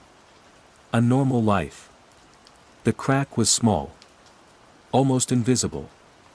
I was on my lunch break, scrolling through my phone while spooning lukewarm soup into my mouth. Brenda from accounts, a woman whose conversation was usually limited to the weather and the structural integrity of her garden shed, was recounting a weekend trip to London. It was absolutely rammed, she said, her voice carrying over the cubicle wall. Proper madhouse. You couldn't move for people. I said to Derek, it's like the bloody Blitz all over again. A few people chuckled. I smiled into my phone. It was a classic Brendaism, dramatic and slightly nonsensical. But then, Kevin from sales, a lad barely out of his teens who thought history began with the first iPhone, piped up. What's the Blitz? Silence. Not a judging silence, but a genuinely curious one. Brenda's narrative momentum stalled. You know, she said, her voice losing its confidence. The war thing. With the, you know. Kevin just stared at her, his sandwich paused halfway to his mouth. What war thing? I looked up from my phone. This was strange. Kevin might be an idiot, but he wasn't that much of an idiot. Everyone knew about the Blitz. It was woven into the fabric of being British, like queuing and complaining about the rain. Brenda flapped a hand, her face flushing. Oh, you know. Ancient history. Doesn't matter. She quickly changed the subject to the outrageous price of a cup of tea at Euston Station, and the moment passed. I dismissed it. Kevin was young. Maybe they didn't teach it properly anymore. I went back to my phone, back to the comfortable scroll of memes and headlines, and forgot all about it. The second crack appeared that evening. Liam and I were on the sofa, watching an old film. It was Casablanca, one of my favorites. Liam had seen it with me at least twice before. As the iconic runway scene began, the fog swirling around Bogart and Bergman, I nudged him. Get ready, I whispered, a stupid grin on my face. Here it comes. I waited for the line, the one that everyone knows, the one that's been quoted and parroted a million times. But as the scene played out, something was wrong. Bogart looked at Bergman, his face a mask of noble sacrifice. He said his piece about Ilsa getting on the plane, about where she belonged. And then, he just walked away with Captain Renault into the fog. The line, "Here's looking at you, kid," was just gone. Wait, I said, sitting up straight. Did they cut it? Liam looked at me, his brow furrowed in the glow of the television. Cut what? The line. "Here's looking at you, kid." He didn't say it. Liam's expression was one of genuine confusion. I don't know what you're talking about, love. What line? The line. The famous one. Everyone knows it. He shrugged, his attention already back on the screen where the credits were starting to roll. Don't remember that one. Maybe you're thinking of a different film. Liam, I'm not. It's the most famous line from this movie. Possibly from any movie. Okay, he said, in that placating tone he used when he thought I was getting worked up over nothing. Well, they didn't say it this time. He picked up the remote and switched to the news. I sat there, my mind racing. It was impossible. I could hear the line in my head, clear as day, in Bogart's gravelly voice. Had I imagined it? Was it some kind of Mandela effect thing? I pulled out my phone and quickly typed, "Here's looking at you kid," into the search bar. The results were a mess. A few blog posts mentioned it as a commonly misattributed quote. One film forum had a thread where people argued about whether it was in the final cut or an outtake. A dictionary site defined kid as a young goat. It was all inconsistent, fragmented. The solid cultural touchstone I had expected to find was sand. Weird, I mumbled, locking my phone. What's weird? Liam asked, his eyes on the newsreader. Nothing, I said. Just tired. But I wasn't tired. I was unsettled. A cold, prickling feeling had taken root in my gut. It was the feeling of standing on a step you thought was there, only to find empty air. The next day, the office felt different. Or maybe I was different. I started listening, really listening, to the ambient chatter. The conversations seemed flatter. People talked about their weekends, about the traffic, about what was for tea. But the little flourishes, the shared jokes, the idioms that grease the wheels of daily life, seemed to be missing. During our morning team huddle, my manager, Dave, was trying to motivate us for the week. "Right team," he said, clapping his hands together. "Let's get out there and really knock it out of the park." He was met with blank stares. Not insolent ones. Just empty. "You know," he said, faltering slightly. "Give it 110%. A real home run." More silence. I saw Sarah, who sat opposite me, lean over to her neighbor. "What's a home run?" she whispered. I heard it distinctly. Dave's face fell. He looked like a comedian whose best joke had just died. "Right. Well. Just try and hit your targets, please." He scurried back to his office. I felt a jolt of something like panic. This wasn't a one-off. It was a pattern. It was as if someone had taken a sponge to the collective consciousness of my office and selectively wiped parts of it clean. Sports metaphors. War history. Classic films. All gone. I tried a test. At lunch, I sat with Brenda again. "God, the phones are manic today," I said, feigning exhaustion. "It's like trying to nail jelly to a wall." Brenda looked at me, her brow crinkled. "Why would you nail jelly to a wall, Amelia?" she asked, with unnerving sincerity. "That seems very messy." "No, it's a saying," I stammered. "It just means something is difficult." "Oh," she said, taking a delicate bite of her sandwich. She didn't smile. She didn't nod in understanding. She just accepted my explanation with a placid indifference, as if I'd just told her the chemical composition of her lunch. The conversation died. That afternoon, I felt a desperate need for confirmation. I called my mom. "Hi, Mom," I said, keeping my voice low. "Quick question for you. Bit of a pub quiz thing." "Oh, lovely. Go on then. Finish this sentence for me." "Here's looking at you." There was a pause on the other end of the line. I could hear the faint sound of the television, a game show host yelling ecstatically. "Here's looking at you, what, love?" My blood ran cold. "You know, Mum. The film. Casablanca." "Can't say I've seen it, pet," she said breezily. "Was it good?" You haven't seen it?" "We watched it together. Christmas, about 5 years ago. You cried at the end." "Did I?" she laughed, a sound that was suddenly alien to me. "My memory's not what it used to be." Must have been one of your father's old pictures. Now, are you and Liam coming over for Sunday roast? We talked for a few more minutes about logistics, about the weather, about her neighbor's prize-winning roses. I answered on autopilot, my mind reeling. My mother loved black and white films. We had watched it together. I remembered her dabbing her eyes with a tissue. I remembered the specific tin of Quality Street we'd been eating. It was a real memory. I was sure of it. But was I? That evening, I broached the subject with Liam again, cautiously this time.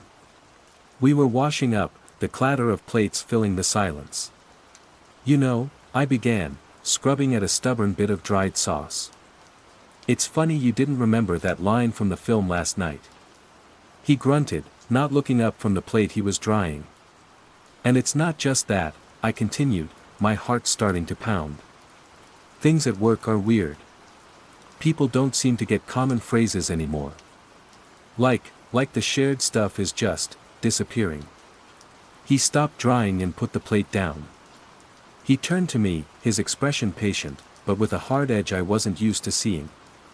Ames, what's going on with you? Nothing. I'm just telling you what I've noticed. You've been weird for a couple of days. First the film thing, now this. You're stressed. Work's getting to you. It's not stress, Liam. It's real. Kevin in sales didn't know what the blitz was. He sighed, a long, weary sound. Kevin's a moron. You've said so yourself 100 times. But Brenda didn't get nailing jelly to a wall. And my mum, she doesn't remember us watching Casablanca. Amelia, he said, and his voice was soft now, which was somehow worse. Your mum's getting older. Brenda's. Brenda. You're connecting things that aren't connected. You're looking for patterns because you're anxious. He stepped forward and put his hands on my shoulders, his thumbs rubbing gentle circles. Normally, this would soothe me. Tonight, it felt like he was trying to hold me in place. To stop me from seeing something he couldn't. Maybe you should think about taking a day or two off, he said. Just relax. Unplug. I looked into his eyes, searching for a flicker of doubt, of shared concern. I found nothing but a calm, loving certainty. A certainty that I was wrong. That night, I lay awake long after Liam's breathing had deepened into a steady rhythm. The city hummed outside our window, a familiar, constant sound. But it wasn't comforting anymore.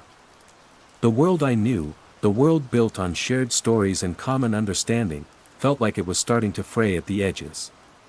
And I was the only one who seemed to notice the loose threads. I thought about our first date. A pub quiz in Fallowfield.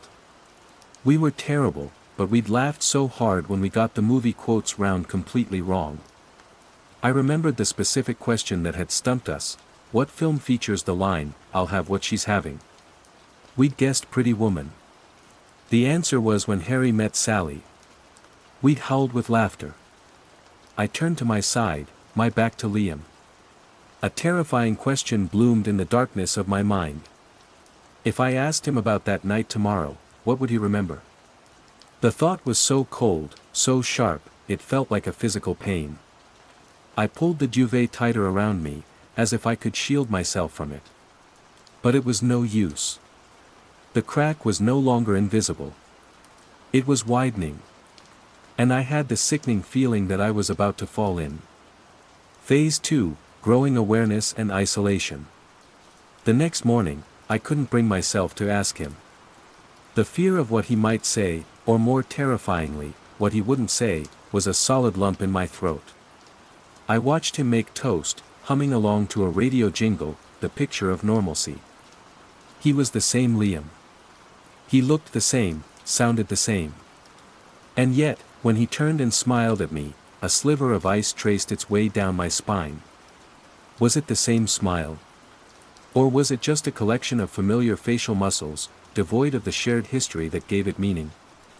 I went to work with a new, grim purpose. I was no longer a passive observer. I was an anthropologist in a familiar, yet alien, land. I needed data. I bought a new notebook on my way to the station, a simple black Moleskine, and a pack of fine-tipped pens. On the train, I opened it to the first page and wrote, with a hand that shook slightly, observations. The first entry was about the Blitz. The second, Casablanca. The third, the failed idioms. I dated it, Wednesday, November 15th. At the office, I became a collector of absences. Right, I'm off, sighed Brenda at 11 a.m., standing up. Need to pop to the loo. Answering the call of nature. From across the room, Kevin looked up.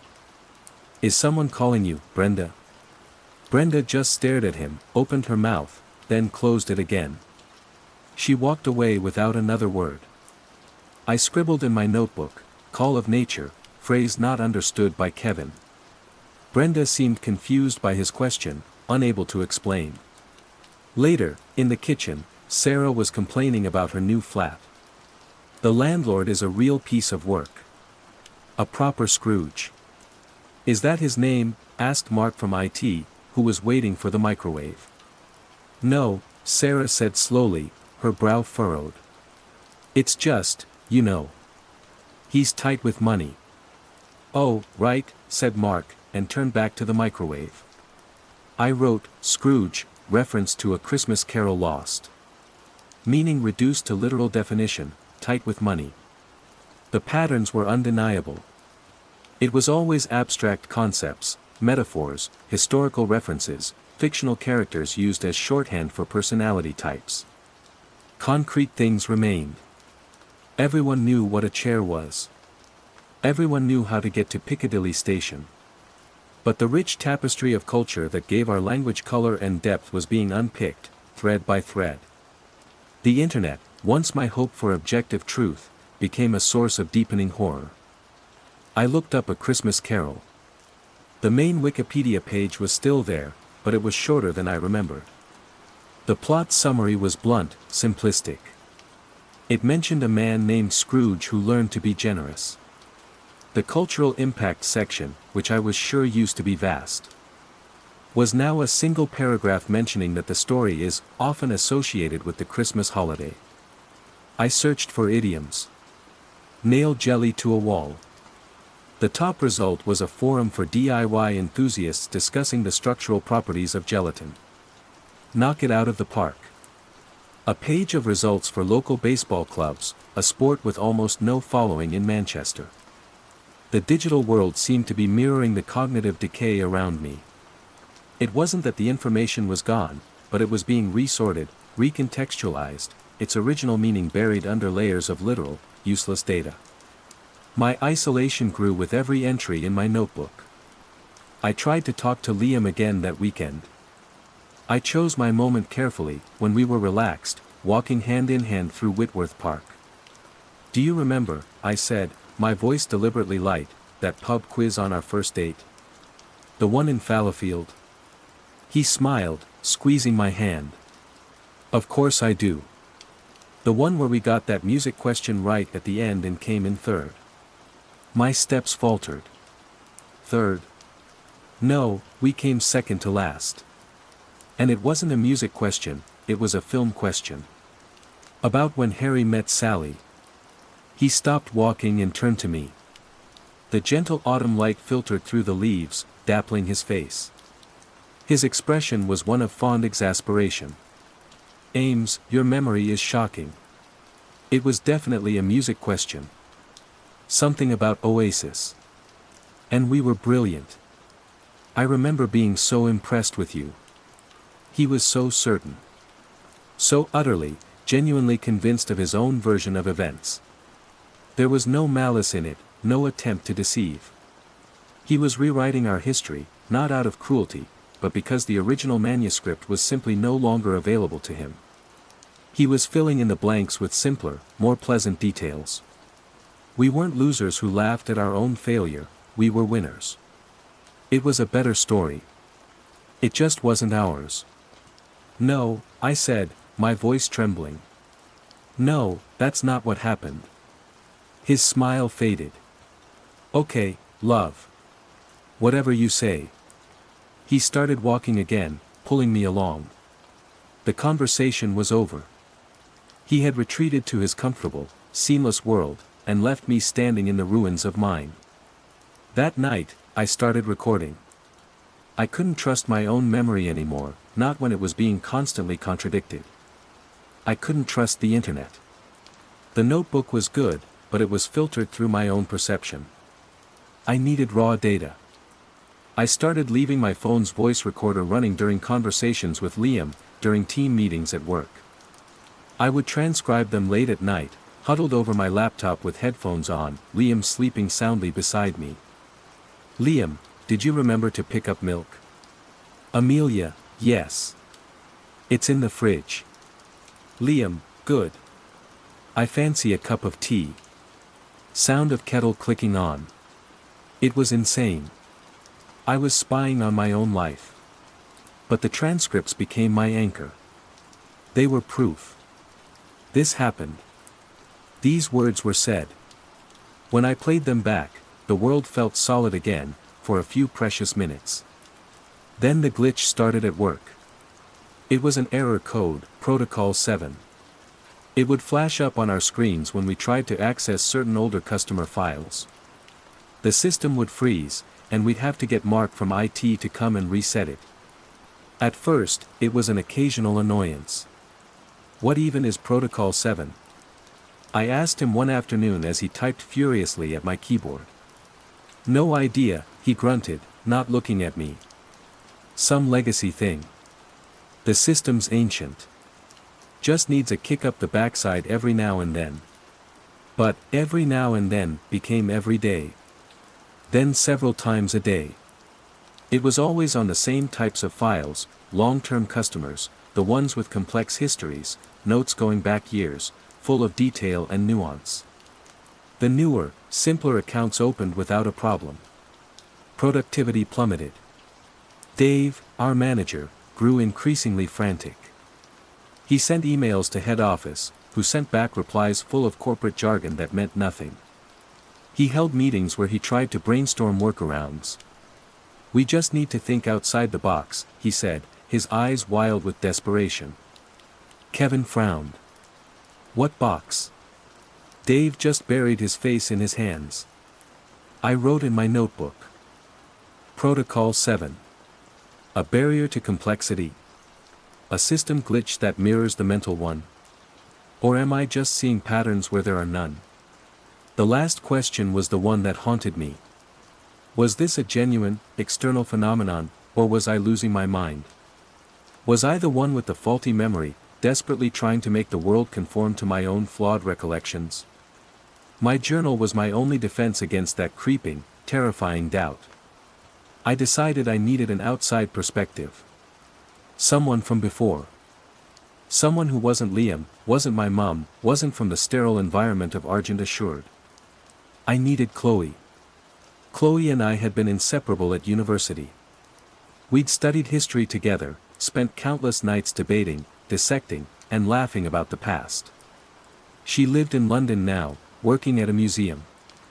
If anyone would understand the value of shared cultural memory, it would be her. I called her on a Thursday evening, pacing my bedroom while Liam watched football in the living room. Ames. How are you? It's been ages. Her voice was a welcome blast from the past, sharp and witty and comfortingly familiar. I'm good, I lied. Listen, Chloe, I have a really weird question for you. Ooh, I love weird questions. Hit me. I took a deep breath. Do you remember Professor Albright's seminar on the Wars of the Roses? There was a beat of silence. Not a confused silence, more of a thoughtful one. Vaguely, she said. He had that weird twitch, right? And terrible taste in ties. Relief washed over me. Yes. That's him. Do you remember what he called Richard III? He had that whole theory, he called him history's great. I trailed off, prompting her. I waited for the answer, history's great villain protagonist. It was Albright's pet phrase. He'd said it so many times we used to joke about it. "Oh, God," Chloe said, and I could hear her smile. "Yeah." He called him history's great, bad guy. The relief curdled in my stomach. "Bad guy?" I repeated, my voice flat. "Yeah. You know. Because he was the baddie. Simple as." "No," I said, gripping the phone tighter. "That wasn't it. It was a specific phrase. It was more complex than that. Villain protagonist. Villain protagonist?" She laughed. "That's a bit of a mouthful, isn't it? Sounds like something you'd make up." "No, I'm pretty sure it was just bad guy." "Why?" My head was spinning. "No reason. Just something I was thinking about."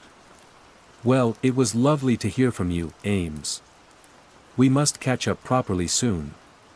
We said our goodbyes and I hung up. I slid down the wall until I was sitting on the floor, the phone resting in my lap. Chloe. Sharp, brilliant, history-loving Chloe. Her memory had been simplified. Smoothed over.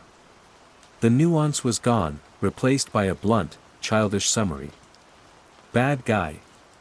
The contagion wasn't limited to my office or my family. It was everywhere. It was spreading, silently, invisibly, and it had gotten to my last hope. I opened my notebook. My hand was shaking so badly I could barely write. Chloe, memory of Albright's phrase altered. Nuance lost. Replaced with simpler term.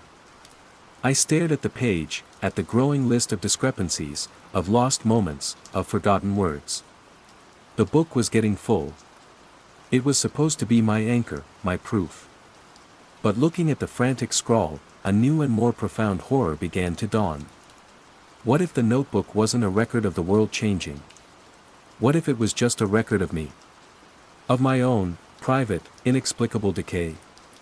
The football commentary from the living room sounded loud and jarringly normal. Liam shouted at the television. A car alarm blared outside. The world went on, oblivious. I was alone, adrift in a sea of placid smiles and forgotten histories. The only thing I had to hold on to was a book full of words that, increasingly, only I seemed to understand. And I was terrified of the day when I would look at its pages and they would no longer make sense, even to me. Phase 3, the nature of the threat and escalation. The line between investigator and subject began to blur. My life bifurcated into two distinct streams. In one, I was Amelia Cartwright, dutiful girlfriend and competent employee. I smiled at Liam's simplified memories. I nodded along in meetings when conversations became bafflingly literal. I rebooted my computer when Protocol 7 flashed on the screen. I performed normalcy with the exhausting focus of an undercover agent. In the other stream, I was a ghost, haunting the edges of my own existence. My evenings were spent with my headphones on, transcribing the day's recordings. My notebook became my Bible and my tormentor. I filled one, then started another. The pages were a frantic catalogue of the encroaching quiet. Term, sour grapes. Origin, Aesop's fables. Usage, to denote bitterness over something one cannot have. Current status, met with confusion by Sarah when used in reference to her ex-boyfriend's new car. She asked if he liked eating sour fruit. Historical figure, Guy Fawkes. Previous cultural understanding, complex figure, symbol of anti-establishment protest, reason for bonfire night. Current status, Liam, when asked, said, "He's the guy on the masks." From that film. Could not name the film. The film, I knew, was V for Vendetta. I checked it online. The plot summary was now just, a man in a mask fights the government. The connection to Fawkes, the political allegory, the rich dialogue, all of it had evaporated, leaving only the most basic skeleton of a story. I fell down digital rabbit holes. I searched for obscure forums, using search terms that felt increasingly lunatic: collective memory loss, semantic bleach, idiom death. I found a few scattered posts, whispers in the digital dark. A user in a Canadian forum wrote, "Does anyone else feel like conversations are getting dumber?" A thread on a German message board, when put through a translator, had someone asking, "Why do my parents not remember our old family jokes?" But these threads were always short. They would flare up with a few confused, frightened posts, and then die. The original posters would stop replying. Or worse, their final posts would be simple, placid, and utterly devoid of their initial panic. They were being absorbed. The nature of the contagion began to take on a terrifying shape in my mind. It wasn't a disease of forgetting. Forgetting is messy. It leaves gaps, holes, the ghost pain of a missing piece. This was different. This was replacement. It was a sanding down of the rough, complex edges of reality, leaving a smooth, frictionless surface. It was an upgrade to a simpler, more efficient operating system. People weren't just losing cultural references, they were losing the capacity for them. Metaphor, irony, sarcasm, allegory, the things that require a second layer of thought, were becoming impossible. Conversation was becoming purely transactional. Information exchange. No subtext. No nuance. This new reality had its own brutal logic. It was, in a strange way, more efficient. Why use a flowery idiom when a simple statement would suffice? Why reference a 2,000-year-old fable when you could just say someone was bitter? Why remember the complex political motivations of a 17th-century revolutionary when "guy from the film" was enough to identify him? The world wasn't breaking down. It was being optimized. The escalation came with Protocol 7. For weeks, it had been a barrier. An annoyance. Then, one Monday morning, it changed. I tried to open an old, complex client file, and the familiar error message flashed, but this time it was different. Protocol 7, simplify. Y/N. I stared at the screen, my blood turning to ice. It was an offer. A choice. Around me, no one else seemed to notice. The usual grumbles about the system had ceased. I looked over at Sarah. She was working on a similar file, her face calm, her fingers tapping away. There was no error message on her screen. With a trembling finger, I moved my mouse and clicked N. The system froze completely. The old, familiar crash. I had to call Mark from IT. "You again, Amelia," he said, with a sigh that was more weary than annoyed. "You just need to click yes. Yes to what?" I asked, my voice barely a whisper. "What does it do?" He looked at me as if I'd asked what color the sky was. "It just fixes it. It makes the file work with the new system." "What new system?" "The system," he said, his voice flat with a circular logic that was becoming terrifyingly common. "The one we use." He reached past me, took my mouse, and rebooted my machine. When it came back on, he opened the file himself. The prompt appeared again. Protocol 7, simplify. Y/N. He clicked Y without a moment's hesitation. The screen flickered. The file opened.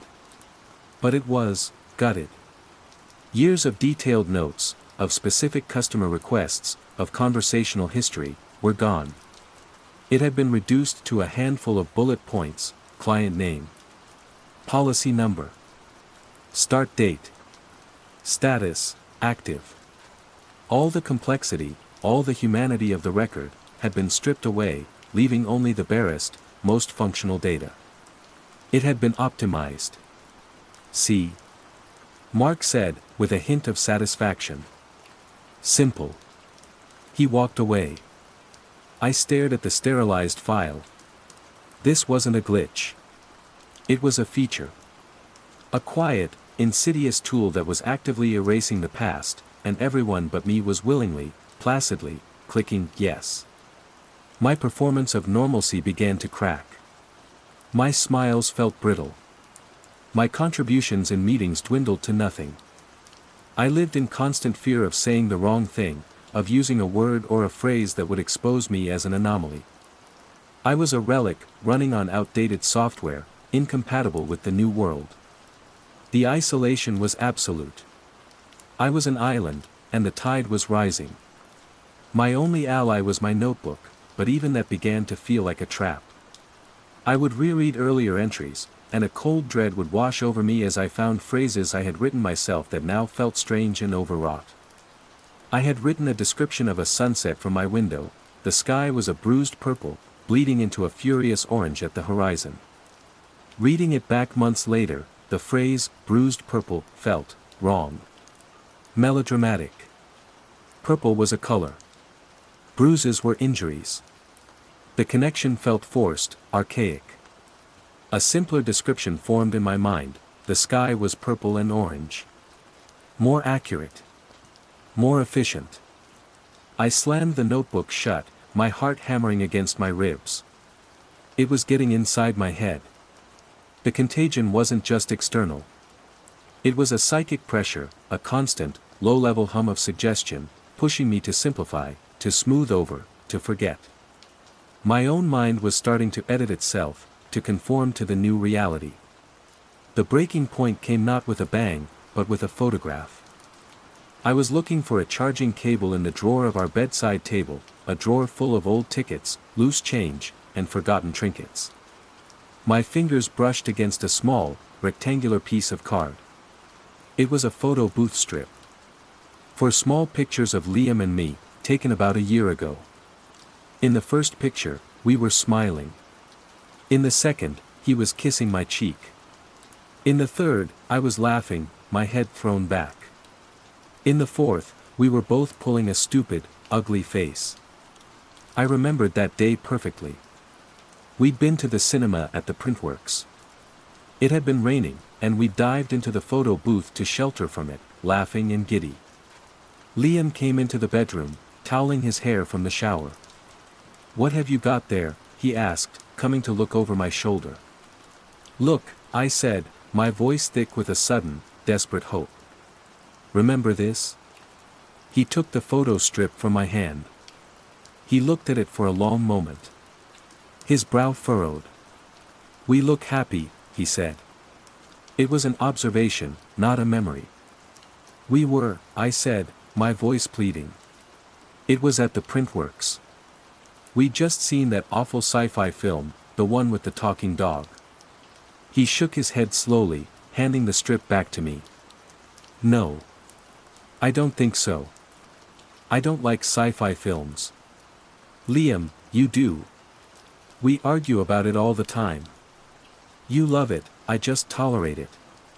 "No, I don't," he said, his voice calm and reasonable, the voice of a man stating an undeniable fact.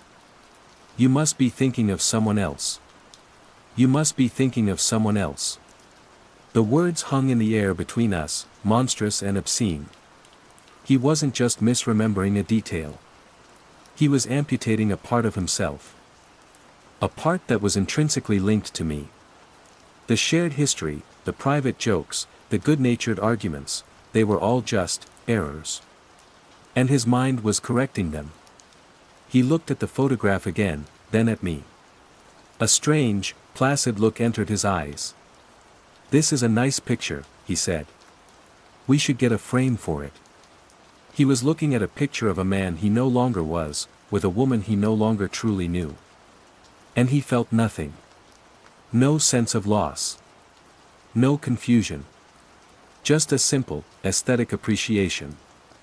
That night, for the first time, I didn't transcribe my recordings. I didn't open my notebook. I sat in the dark of the living room, long after Liam had gone to bed, and I faced the true nature of the threat. It wasn't an invasion. It wasn't a virus. It was a subtraction. A quiet, relentless process of simplification, stripping away the messy, inefficient, beautiful complexities of memory, of culture, of love, until only the most basic, functional elements remained. It wasn't killing people. It was hollowing them out. And it was patient. It didn't need to rush. It had already taken my friends, my family, my colleagues. It had taken the man I loved. Now, it was coming for me, not with force, but with the gentle, inexorable pressure of a tide, waiting for me to grow tired, to let go of my useless, complicated memories, and finally, to click yes. Phase 4, Confrontation/Revelation and Aftermath. The confrontation, when it came, was silent. There was no shouting, no desperate appeal to a shared past.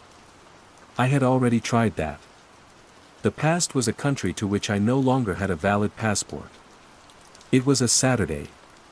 A flat, grey Manchester morning. Liam was in the kitchen, making coffee.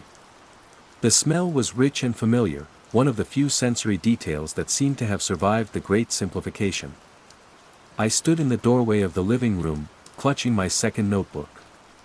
It felt heavy, dense with a reality that was becoming more alien by the day. I had spent the night reading it, from the very first entry. It was like reading a letter from a dead person. The Amelia who had written the early pages was passionate, frightened, but certain of her own mind. She used metaphors I barely recognized. She referenced books I could no longer place. Her handwriting was complex, full of flourishes. The later pages were different. The handwriting was tighter, more controlled. The sentences were shorter. More factual. Liam stated X, Sarah did not understand Y. The book was not just a record of the world's decay, it was a record of my own. I was fighting a war of attrition against myself, and losing. Liam came into the living room, holding 2 mugs of coffee. He smiled at me. It was a simple smile. A pleasant arrangement of facial features. "Coffee's up," he said. I didn't take the mug. I held up the notebook instead. "I want to read you something," I said. My voice was calm, detached. The panic had burned out, leaving only a cold, clear ash. He looked at the notebook, then at me. His expression was patient. Indulgent. The look one gives a child about to recite a long, nonsensical story. "Okay," he said, setting the mugs down on the coffee table. I opened the notebook to a page somewhere in the middle. A memory I had guarded like a sacred text. August 10th, 2 years ago, I read, my voice steady. Our anniversary. We drove to Formby. We were going to have a picnic on the beach, but the moment we got there, it started to rain. A proper downpour. We ran back to the car, completely soaked, and ate the sandy sandwiches in the front seat, with the heating on full blast. You put on that old CD we found in a charity shop, the one with all the terrible 90s pop songs. We sang along to Saturday Night until we were hoarse. You said it was the best anniversary we'd ever had, because it was a disaster, and we were the only 2 people in the world who could find it funny. You called us a 2-person secret society. I finished reading and looked up. The silence in the room was absolute, broken only by the distant hum of traffic. I had replayed that memory in my mind 1,000 times, a talisman against the encroaching emptiness. Every detail was sharp, vivid. The feel of the damp car seat, the taste of gritty cheese and onion, the sound of Liam's terrible, joyous singing.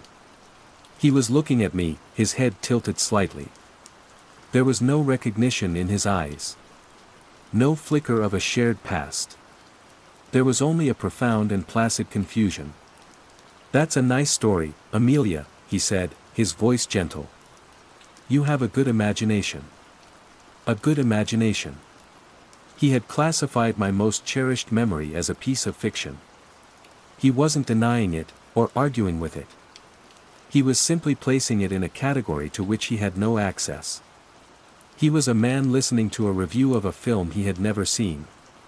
"Our anniversary," he continued, helpfully, "we went to that new Italian restaurant in town. You had the lasagna. It was very good." I knew the version he was referring to. It was the memory that had settled in his mind after the original had been erased. It was simple, pleasant, and utterly false. I had a vague recollection of going to that restaurant once, on a weeknight. His mind had taken that functional event and pasted it over the messy, beautiful, rain-soaked truth. It was a more logical anniversary celebration. More efficient. This was the revelation. There was no antagonist to fight. There was no evil corporation or alien entity to expose. The contagion wasn't an attack. It was an optimization protocol for reality itself.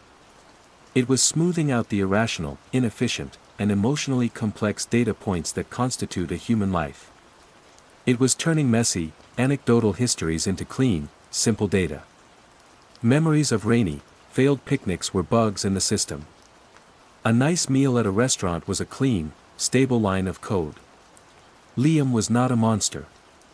He was an upgrade. I was the one running on obsolete hardware, clinging to corrupted files. I closed the notebook. The weight of it was gone. It wasn't a weapon anymore. It was a museum exhibit, a fossil of a world that no longer existed. "You're right," I said. The words tasted like dust. It was a nice story. A look of relief passed over his face. The conflict was resolved. The anomaly, me, had been returned to a state of equilibrium. "Good," he said, smiling that simple smile again. "Now, drink your coffee before it gets cold." I left the next day. I packed a single bag. Clothes. My purse. I left the notebooks on the coffee table. They didn't belong to me anymore. They belonged to the apartment, to the ghost of the life that had been lived there.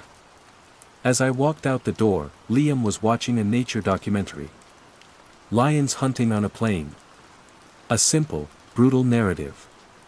Cause and effect. No subtext. He waved goodbye, a simple, friendly gesture. I didn't know where I was going. I took a train from Piccadilly, buying a ticket to a random destination, a name on the board I didn't recognize. I sat by the window and watched Manchester slide away. The red brick buildings, the grey sky, the familiar landmarks, they were just shapes, just colors. The emotional resonance was gone. Had it been erased, or had I finally just let it go? I now live in a small room in a coastal town I don't know the name of. I work in a cafe, washing dishes. The work is simple. The conversations are simple. People ask for food. I give them food. They ask for the bill. I bring them the bill. It's a clean exchange of information. No one uses metaphors. No one tells complicated jokes. It's peaceful. Sometimes, I test myself. I try to recall a line from a poem, or the plot of a novel I once loved. The details are hazy, like a photograph left out in the sun. The edges are blurring. The colors are fading. I don't fight it anymore. It's easier this way. Less painful. The world is quiet now. The constant buzz of shared culture, of history, of irony and illusion, has faded. It has been replaced by a clean, silent hum. The hum of a perfectly functioning machine. I keep a pen and a small notepad by my bed. A habit, I suppose. A ghost of a former self. Last night, I picked up the pen, intending to write something down, though I'm not sure what. I looked at the object on my bedside table, the one that holds water for me to drink during the night. It's made of glass. It's cylindrical. I use it for drinking. For a long, terrifying moment, I couldn't remember the word for it. My mind was a perfect, smooth blank. I felt no panic. Just a strange, calm emptiness. Then, after a time, the word floated back. Glass. I wrote it down on the notepad. A single word. Glass. It looked strange. A collection of letters, signifying a simple object. I tore the page out and threw it away. There's no point in keeping records. There's nothing left to record. Or perhaps, there's nothing left to record it with. The line between the two has become too thin to see. The quiet contagion, 27 steps. Phase 1, the unsettling mundane. There are 27 steps from the peeling blue paint of my apartment door to the yellow warning tiles of the fumikiri, the railway crossing that gates my life. Not 26, not 28. 27. It's a pointless piece of data, a tiny ritual of locomotion I've performed every morning for the 3 years I've lived in this quiet sliver of Mitaka. I am Kenji Tanaka, a graphic designer, a man whose life is a grid of client demands, Adobe Illustrator shortcuts, and the rigidly predictable schedule of the Chuo line. In a city of overwhelming scale, these little certainties are anchors. 27 steps. The 7:42 a.m. express to Shinjuku. The precise bitterness of the canned coffee from the platform vending machine. These are the constants. The first crack in this foundation appeared on a Tuesday. It was raining, a soft, persistent drizzle that blurred the edges of the world and smelled of wet asphalt and soil from the tiny, manicured gardens. I locked my door, unfolded my transparent vinyl umbrella, and began my walk. I counted, as always. A subconscious metronome for my commute. My feet hit the pavement in a familiar rhythm. 25, 26, 27, but my foot came down on empty concrete. I wasn't at the crossing. I took another step. 28. My worn leather shoes touched the bumpy yellow tiles. 28. I stopped, the rain pattering on my umbrella. It was wrong. The word echoed in my mind, stark and dissonant. I looked back at my apartment building, the drenched power lines sagging between poles, the impossibly neat hedges of my neighbor, Suzuki-san. It all looked the same. The distance couldn't have changed. Stress, I murmured to the humid air. I had a major project deadline, a branding guide for a soulless insurance company. I was sleeping poorly, subsisting on convenience store onigiri and too much caffeine. Of course I miscounted. I was distracted. I shook my head, dismissing the thought as the crossing bell began its insistent, hypnotic chime and the barriers lowered. The 7:42 screamed past, a blur of silver and orange. On time. The world was still working. I forgot about it until that afternoon. From my second-floor window, I have a clear view of Suzuki-san's small house and his driveway, where he keeps his meticulously maintained Nissan sedan. Suzuki-san is a retired salaryman, a creature of absolute routine. Every afternoon at 3 p.m., he washes his car. Every single day. Rain or shine. It's a local joke, a landmark of our street's temporal landscape. Today was no different. The rain had softened to a mist, but it was still undeniably wet. There he was, in his rubber boots and bucket hat, sponge in hand. I watched for a moment, sipping lukewarm tea. He started with the roof, long, even strokes from front to back. 1, 2, 3, 4. Then he dipped the sponge in the bucket, a precise, economical motion. He moved to the bonnet. Left side, circular motion, clockwise. 1, 2, 3, he was so consistent you could set a watch by it. But something snagged in my perception. It wasn't just consistent. It was identical. The way his elbow bent to exactly the same angle on the third circular wipe. The exact number of seconds he spent rinsing the sponge. The slight, placid smile on his face that never wavered, a mask of serene purpose. I had watched him do this hundreds of times, but today, filtered through the lens of my morning's miscount, it felt programmatic. Like a video on a loop. The next morning, I walked with deliberate concentration. I counted aloud, my voice a soft whisper under the rumble of the awakening city.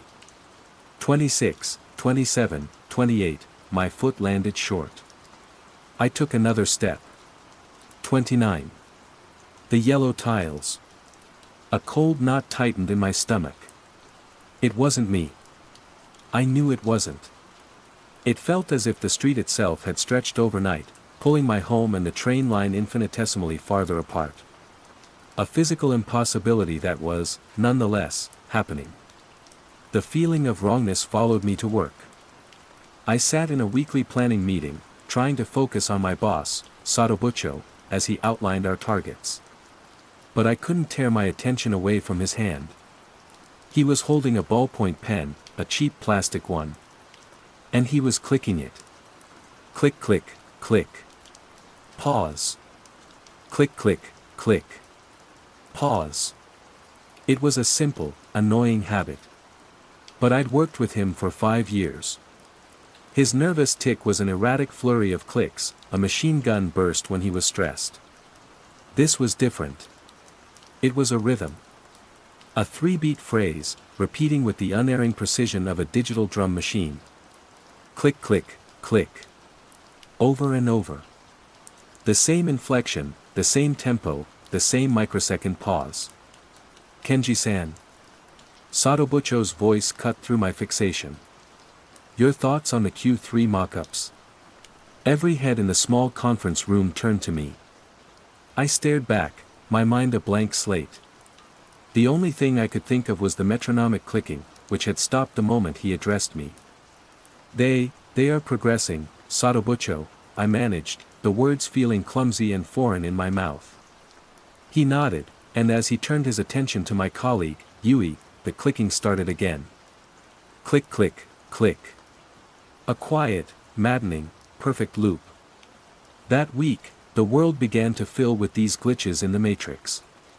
The salaryman I saw every morning at the station platform would adjust his tie with 3 identical tugs, his fingers tracing the silk knot in the exact same path each time.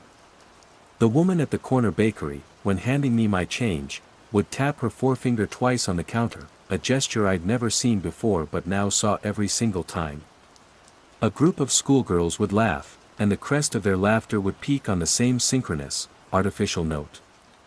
These were tiny things, imperfections in the fabric of reality so small that no one else seemed to register them. They were the hum of a refrigerator you only notice when it stops. But for me, the hum was growing louder every day. The world was developing a stutter, a series of behavioral tics that were spreading like a virus of repetition. My walks to the station became exercises in dread. 29 steps. Then 30. The following Monday, it was 32. The distance was unequivocally, demonstrably growing. I started a journal, a sleek black moleskine I'd bought for sketching. The first entry was simple. Tuesday, 28 steps. Suzuki-san's car wash seems precise. Sato's pen. Wednesday, 29 steps. More patterns. The Thai guy. The bakery woman. Friday, 30 steps. Am I going crazy? Or is everyone else? I felt a creeping sense of isolation, like I was the only person in the audience who could see the strings on the marionettes. I would look at the faces of people on the train, lost in their phones or staring blankly into the middle distance, and wonder, do you not feel it? Do you not see the loops? Are you the performer, or is the performance happening to you? One evening, I tried to break a pattern. I saw Suzuki-san, his face placid in the setting sun, performing his ritual on his gleaming, already spotless car. I walked over, my heart thumping. Good evening, Suzuki-san, I said, my voice louder than intended. The car is looking clean as always. He was in the middle of wiping the driver's side door. My voice caused him to stop mid-swipe. His hand froze in the air. The placid smile remained, but his eyes were utterly vacant. He didn't turn to me. He just stopped. The silence stretched, thick and unnerving. It felt like I had paused a program. For 5 long seconds, he was a statue. Then, his head turned with a slow, mechanical smoothness. The smile was still there, but it didn't reach his eyes.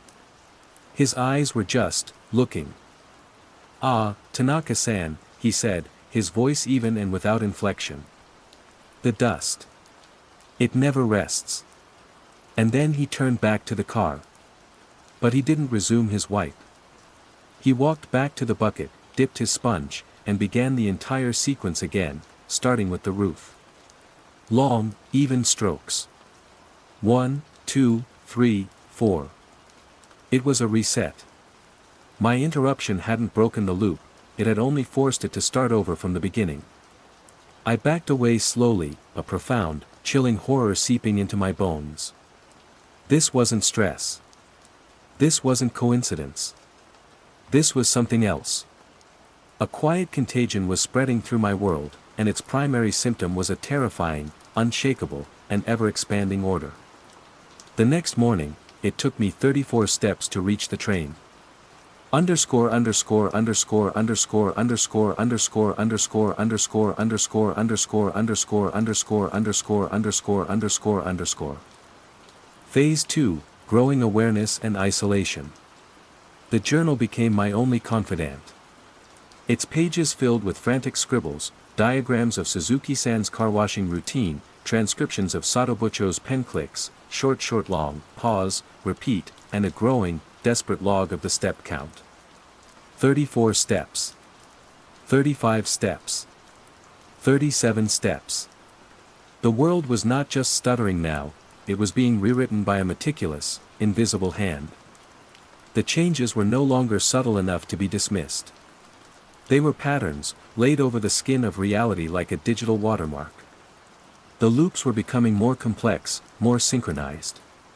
One morning, as the 7:42 a.m. express roared past, I noticed that Suzuki-san, who was now starting his ritual earlier, was wiping his car's windscreen in perfect time with the clack-clack-clack of the train's wheels over the rails. Satobucho's pen now clicked in a rhythm that matched the blinking cursor in a new, company-wide spreadsheet software. It was a symphony of the mundane, and I was the only one who could hear the conductor's baton. My isolation deepened. I tried, one last time, to breach the wall of placid denial. During a lunch break, I turned to my colleague, Yui. She was a sharp, perceptive woman with whom I'd always had a friendly rapport. Yui-san, I began, trying to sound casual. Have you noticed anything strange lately? People acting a little repetitive? She was scrolling through her phone. She looked up, a polite but distant smile on her face. Repetitive? How so, Tanaka-san? We are creatures of habit, after all.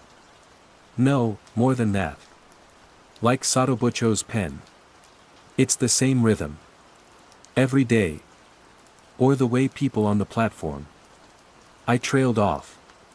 Yui was tapping her thumb against the side of her phone. Tap. Tap tap. Pause. Tap. Tap tap. Pause. A new pattern. One I hadn't seen before. My blood ran cold. I think perhaps you are working too hard, Tanaka-san, she said, her voice gentle, but her eyes held a new kind of emptiness, the same vacancy I'd seen in Suzuki-san's. You are a designer. You see patterns everywhere. It is your gift. She smiled again, then her attention returned to her phone, and the tapping resumed.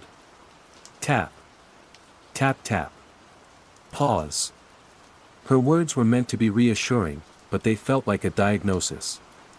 They were framing my perception as the illness, not the world's behavior. I was the one out of sync, the one seeing things that weren't there. For a terrifying moment, I believed it. Maybe I was having a breakdown, a slow slide into psychosis where the external world becomes a reflection of internal chaos. That's when the subplot, the thing that saved my sanity by giving my investigation a focus, began.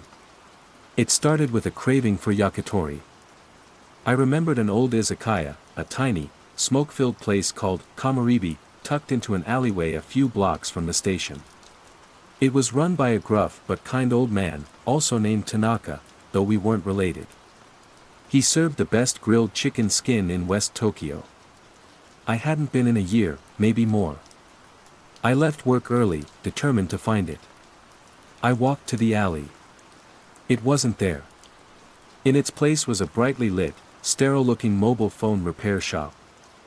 The sign was new, the glass front pristine. There was no trace of the grimy, beloved izakaya. No faded red lantern, no wooden sliding door. I frowned. They must have renovated. Sold the business. It was a shame. I walked into the shop. A young man in a neat blue uniform looked up from behind the counter. "Irashames," he chirped. "Excuse me," I said. "There used to be an izakaya here, didn't there?" "Kamaribi." The young man tilted his head. "Here?" "No, I don't think so. We've been here for 3 years. Before that, it was a dry cleaner." 3 years? The word felt like a punch. "No, that's impossible. I was there, maybe a year and a half ago. An old man, Tanaka-san, ran it." "I'm sorry, sir," he said, his tone unwavering. "You must be mistaken about the location. There has never been an izakaya on this block." His certainty was absolute. I left the shop, my mind reeling. I wasn't mistaken. I could taste the smoky chicken, smell the stale beer, hear old Tanaka-san's gravelly laugh. I asked at the convenience store next door. The clerk, a woman who had worked there for years, gave me the same blank look. "An izakaya?" "No, always a dry cleaner before the phone shop." It was the loss of specific concepts, the prompt's warning made manifest. Kamaribi hadn't just closed. It had been erased from collective memory. It was as if the loop of reality had been edited, and I was the only one with the original file. My investigation gained a desperate new purpose. I wasn't just observing abstract patterns anymore, I was trying to prove the existence of a memory, to anchor myself to a reality that was slipping away. My evenings were now spent at the Mitaka City Library, poring over old maps and local business directories. The library was a quiet refuge, an analog island in a world going digital and strange. It was there I met Akari. She was a librarian, a young woman with kind, intelligent eyes and hair tied back in a messy but practical bun. She noticed my increasingly frantic searches through the archives. "Finding what you're looking for?" she asked one evening, her voice soft.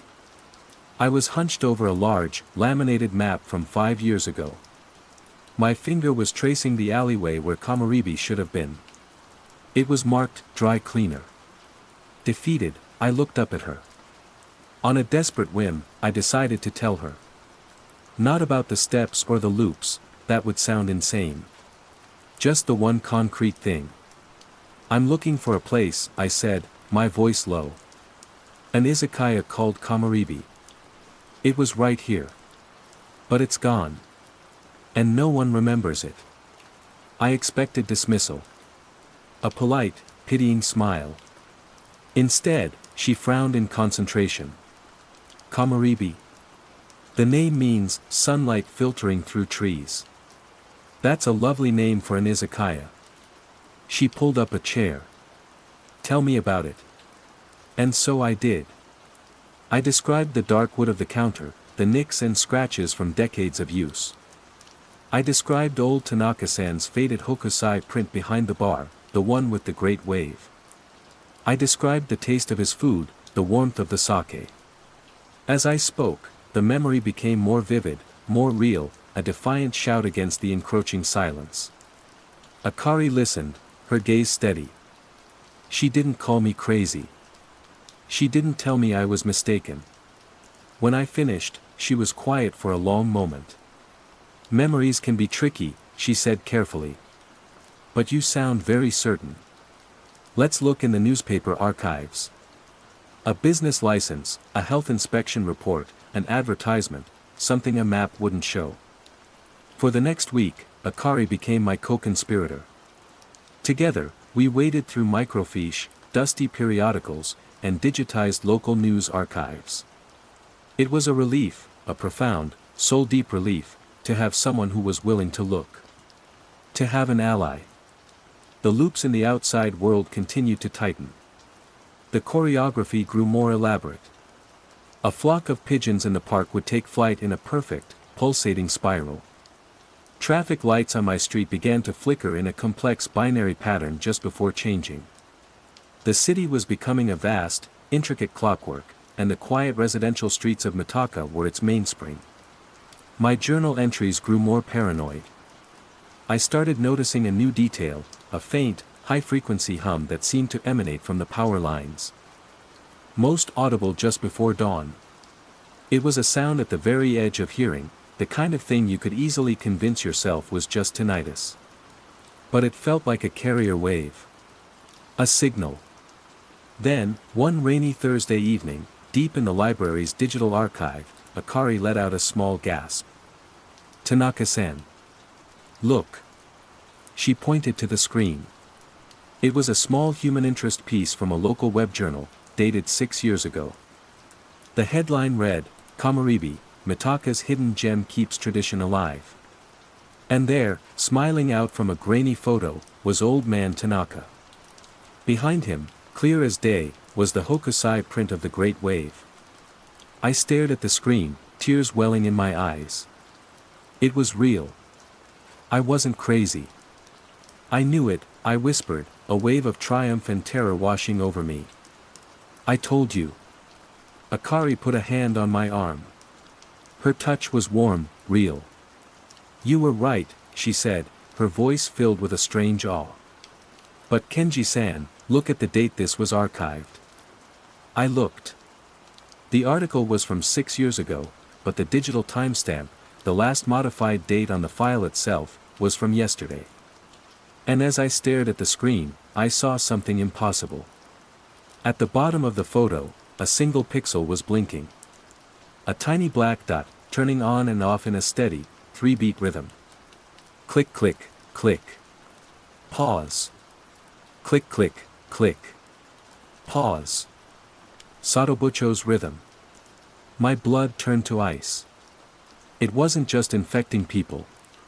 It was infecting information. It was rewriting the past, and leaving its signature, its looping, rhythmic fingerprint, on the evidence. We hadn't found proof of the past. We had found a newly edited file. And the contagion knew we were looking. Underscore underscore underscore underscore underscore underscore underscore underscore underscore underscore underscore underscore underscore underscore underscore underscore. Phase 3, the nature of the threat and escalation.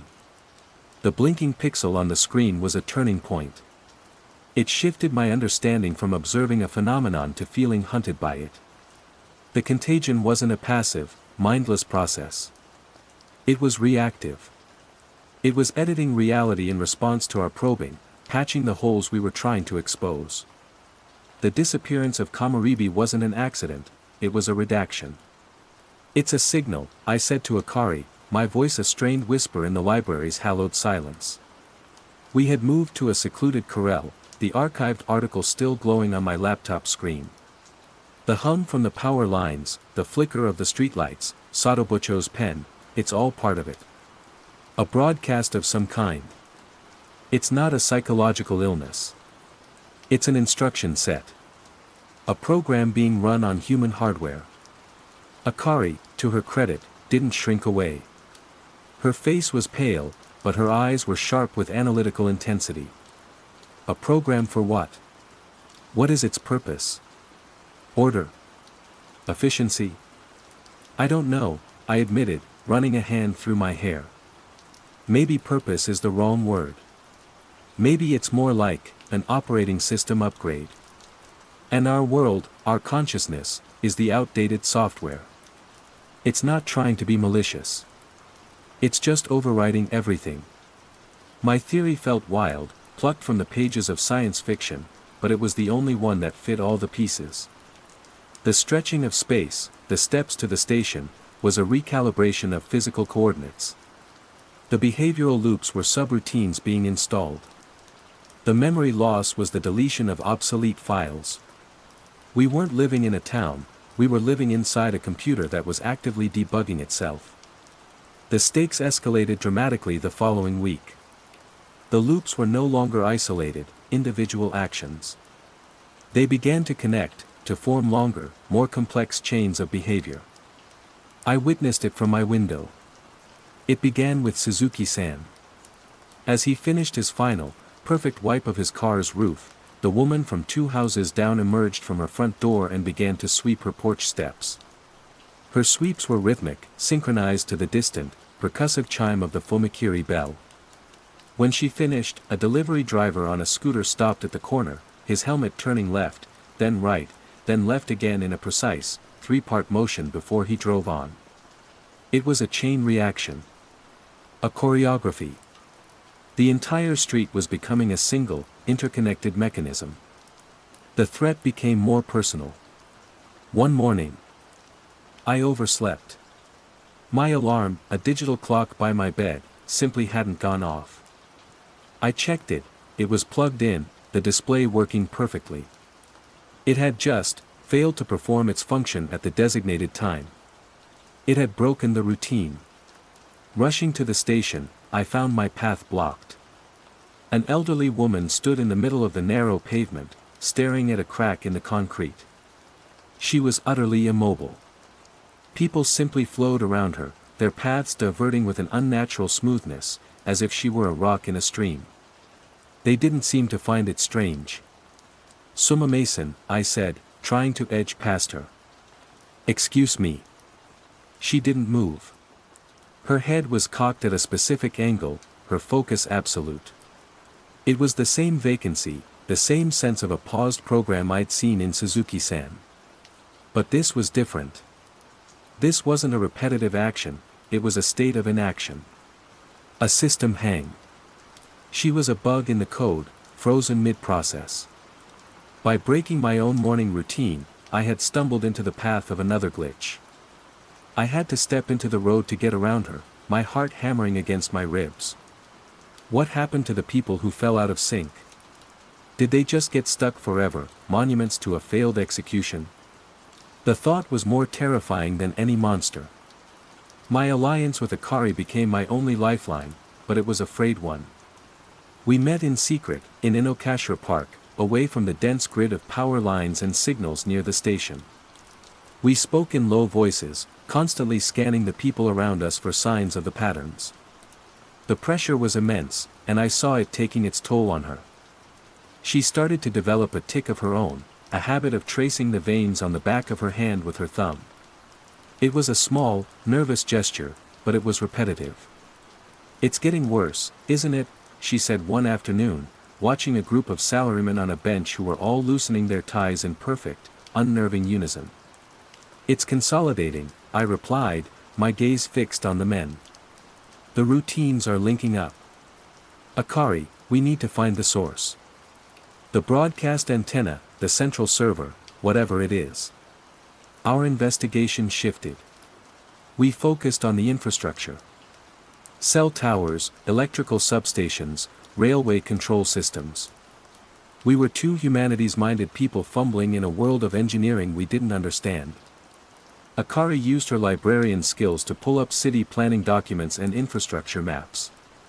I used my designer's eye to look for patterns not in people, but in the urban layout itself. I started to notice that the loops were strongest, the environmental warping most pronounced, along the Chuo line. The farther one moved from the tracks, the more random and human the world seemed to become. The train line was the spine of the system. One evening, Akari called me, her voice tight with excitement and fear. "Kenji-san, I found something. It's not on any modern map. It was in a pre-war survey, a hand-drawn one. There's a small, unmarked shrine. A tiny, forgotten one. According to the map's coordinates, it should be located almost directly underneath the Kunitachi electrical substation, the biggest one servicing this entire section of the railway. An old shrine beneath a modern power hub. The collision of ancient and new. A cold certainty washed over me. That was it. That was the source. An old place of power, of ritual and order, now resonating with the massive, rhythmic, electrical pulse of the 21st century. It wasn't a new technology, it was an old one that had been unintentionally supercharged. "We have to go," I said. "It's on restricted property, Kenji-san. It's dangerous." "Living here is dangerous," I countered. "Staying is dangerous. We have to see it. Our alliance was about to be tested in the most profound way. We made a plan to go that weekend, under the cover of darkness. But the contagion was escalating faster than we were. The day before we were due to go, I had a meeting with Satobucho. He was presenting the final version of the branding guide I had designed. He put it up on the projector. It was my work, my fonts, my color choices. But it had been altered.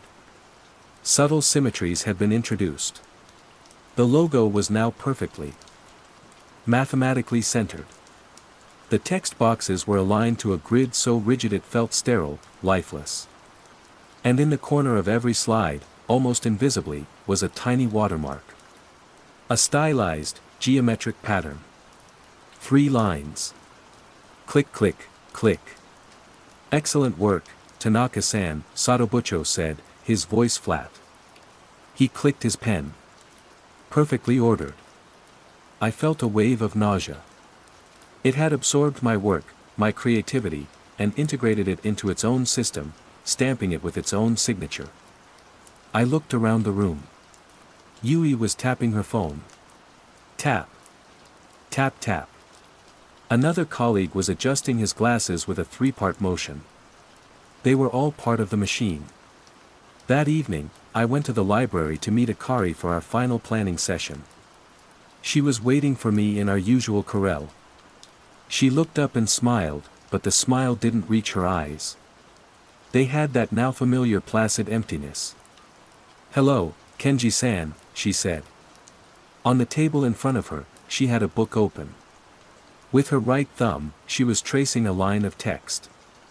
She traced it to the end, then moved her thumb back to the beginning and started again. And again. A perfect, silent, heartbreaking loop. "Akari?" I whispered. She didn't respond. She just continued her silent, repetitive reading of a single line of text. The contagion had taken my only ally. I had never been more alone. The trip to the substation was no longer an investigation. It was a desperate, solitary pilgrimage. Underscore underscore underscore underscore underscore underscore underscore underscore underscore underscore underscore underscore underscore underscore underscore underscore. Phase 4, Confrontation and Aftermath. The fence around the Kunitachi substation hummed. It was a low, resonant thrum that vibrated through the soles of my shoes, a physical manifestation of the sound I'd been hearing for weeks.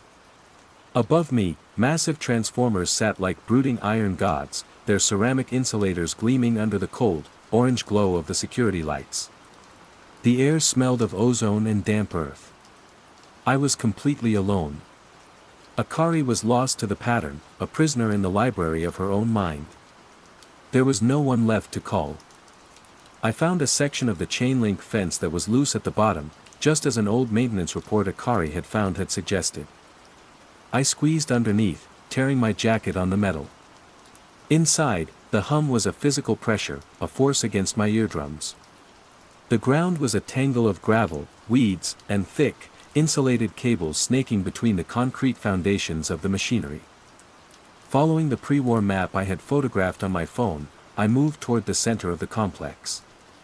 The map showed the shrine located in a small patch of what had once been woodland, now swallowed whole by this temple of modern power.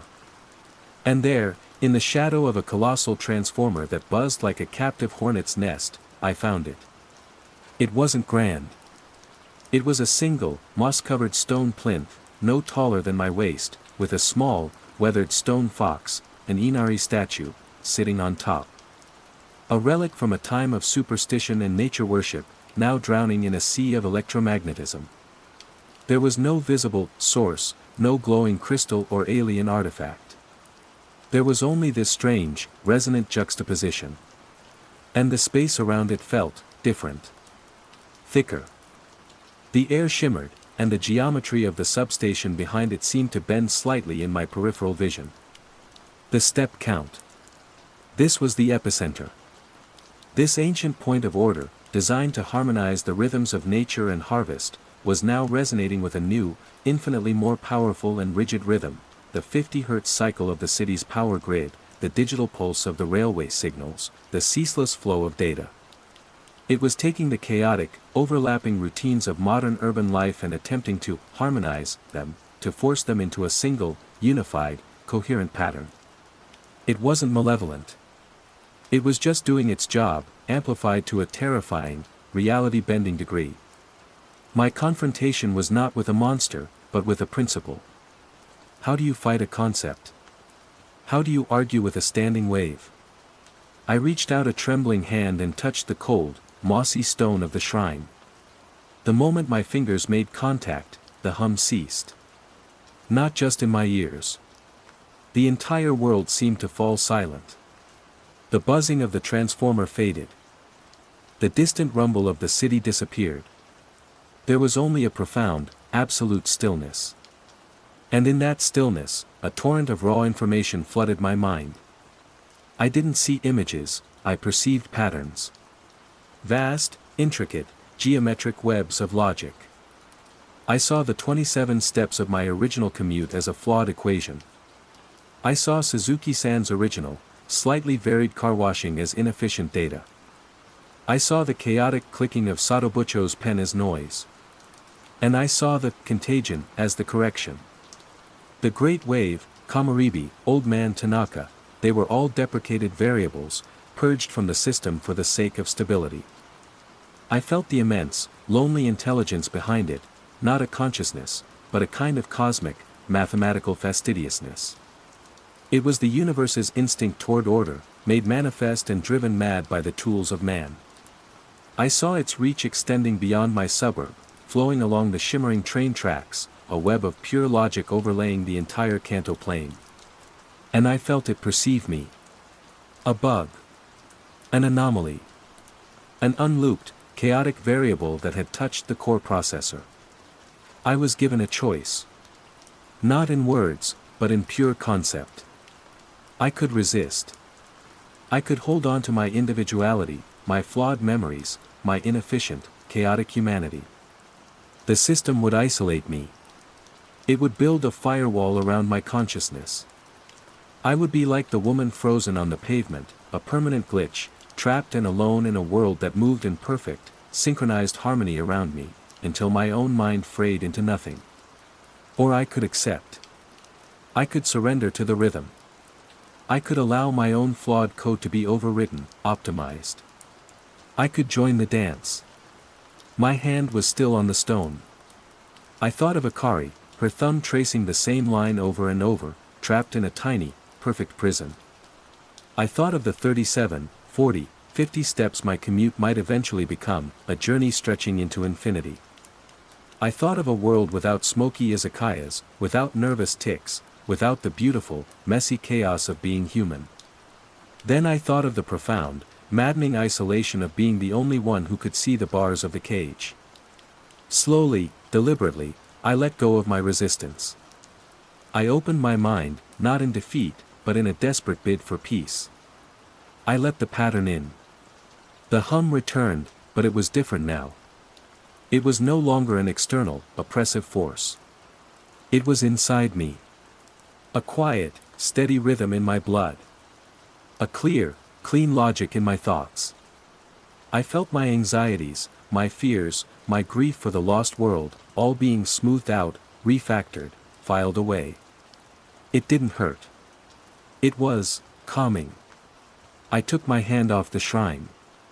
I turned and walked out of the substation, slipping back under the fence. My movements felt more economical, more precise. I looked at the city lights, and for the first time, I saw the beauty in their perfectly timed, rhythmic blinking. A flawless composition. The next morning, I awoke before my alarm. It was 6:15 a.m. The optimal time. I put on my clothes, my motions fluid and efficient. I locked my door and began to walk. I did not count the steps. There was no need. My legs knew the distance. My pace was perfect. Each footfall landed with a soft, satisfying precision, part of the larger rhythm of the street, the city, the world. At the platform, I saw Akari. She was standing by the vending machine. She turned and saw me. The vacant look was gone from her eyes. In its place was a serene, calm understanding. She gave me a small, symmetrical smile. I returned it. We didn't need to speak. We were on the same frequency now. I felt a sense of peace I hadn't known was possible. A quiet contentment. The torment of being an observer was over. I was now a participant. My anxieties about my job, my loneliness, my place in the world, they were all gone, replaced by the simple, elegant certainty of the pattern. The train arrived. On time. Of course. The hiss beneath the floors. Phase 1, the unsettling mundane. The sound started on a Tuesday. Tuesdays were my quietest days. The freelance audio cleanup jobs that paid my rent were usually front-loaded for the week, leaving me with a midweek lull of blessed, curated silence. I lived for that silence. It was the canvas on which I worked, the negative space that gave shape to my life. My apartment, number 412 of the Sovereign, was my sanctuary from the sonic chaos of Toronto. The Sovereign was a brick and limestone behemoth in the annex, one of those buildings that pretended to be a castle. It had seen better days. The grand marble lobby was scuffed, the brass on the elevator cage was tarnished to a dull brown, and the plumbing sighed with the weariness of a century.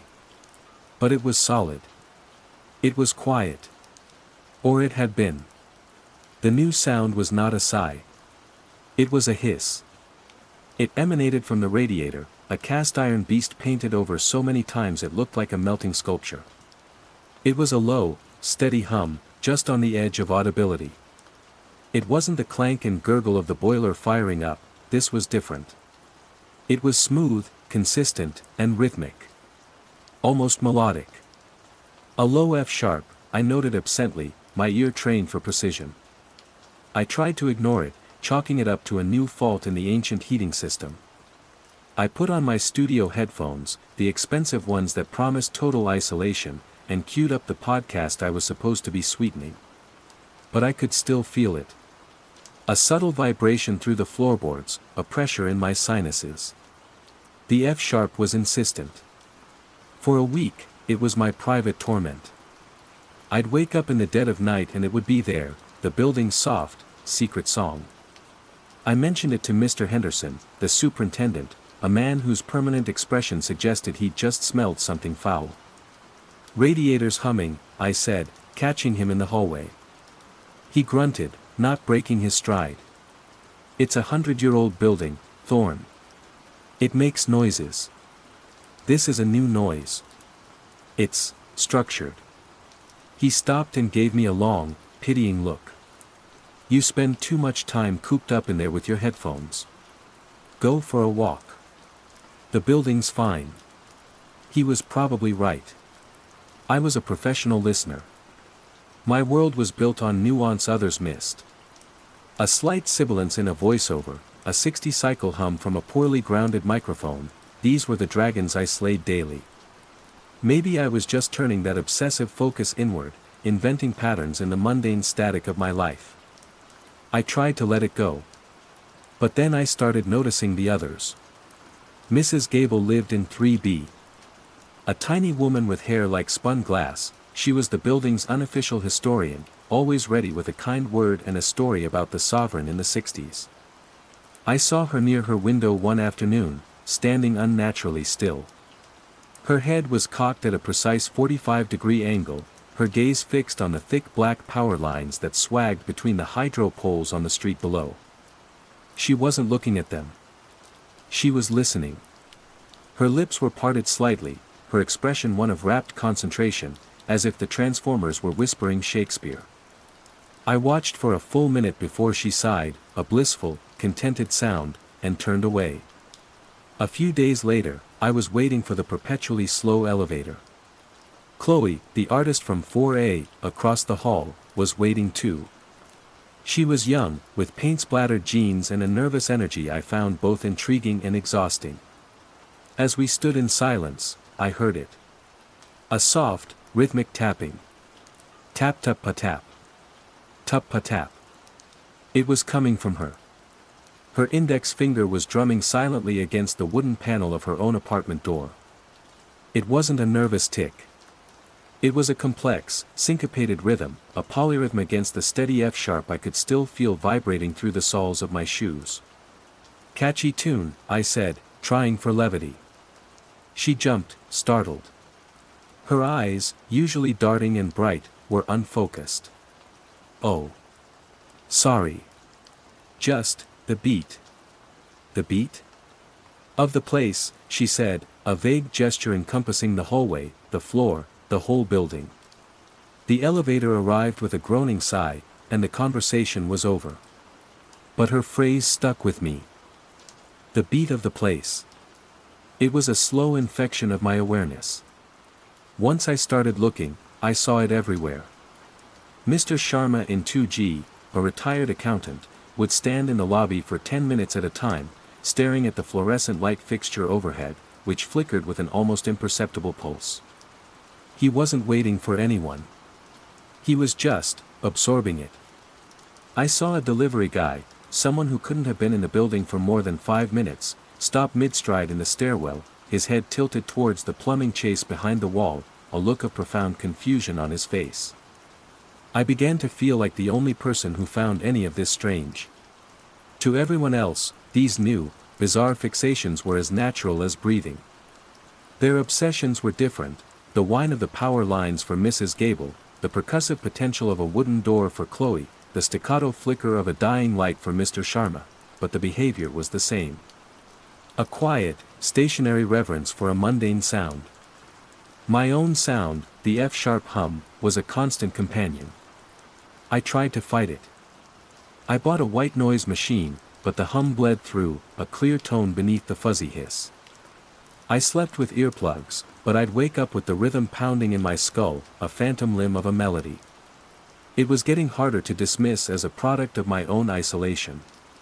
The isolation was no longer the cause, it was the symptom. I was isolated because I was the only one who still remembered the silence. One evening, I decided to quantify my paranoia.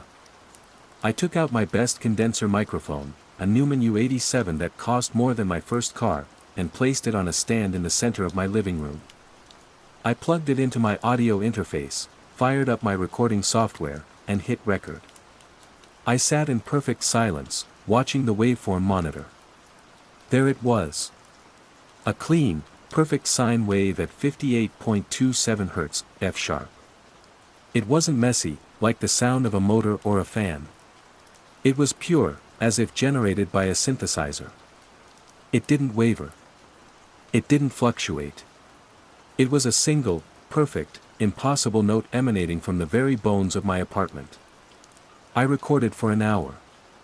Then, listening back on my headphones, I amplified the signal, cranking the gain until the noise floor became a roar.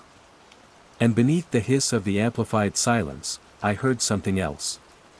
Faintly, so faintly, I heard a tapping. Tap-tap-pa-tap. Tup-pa-tap.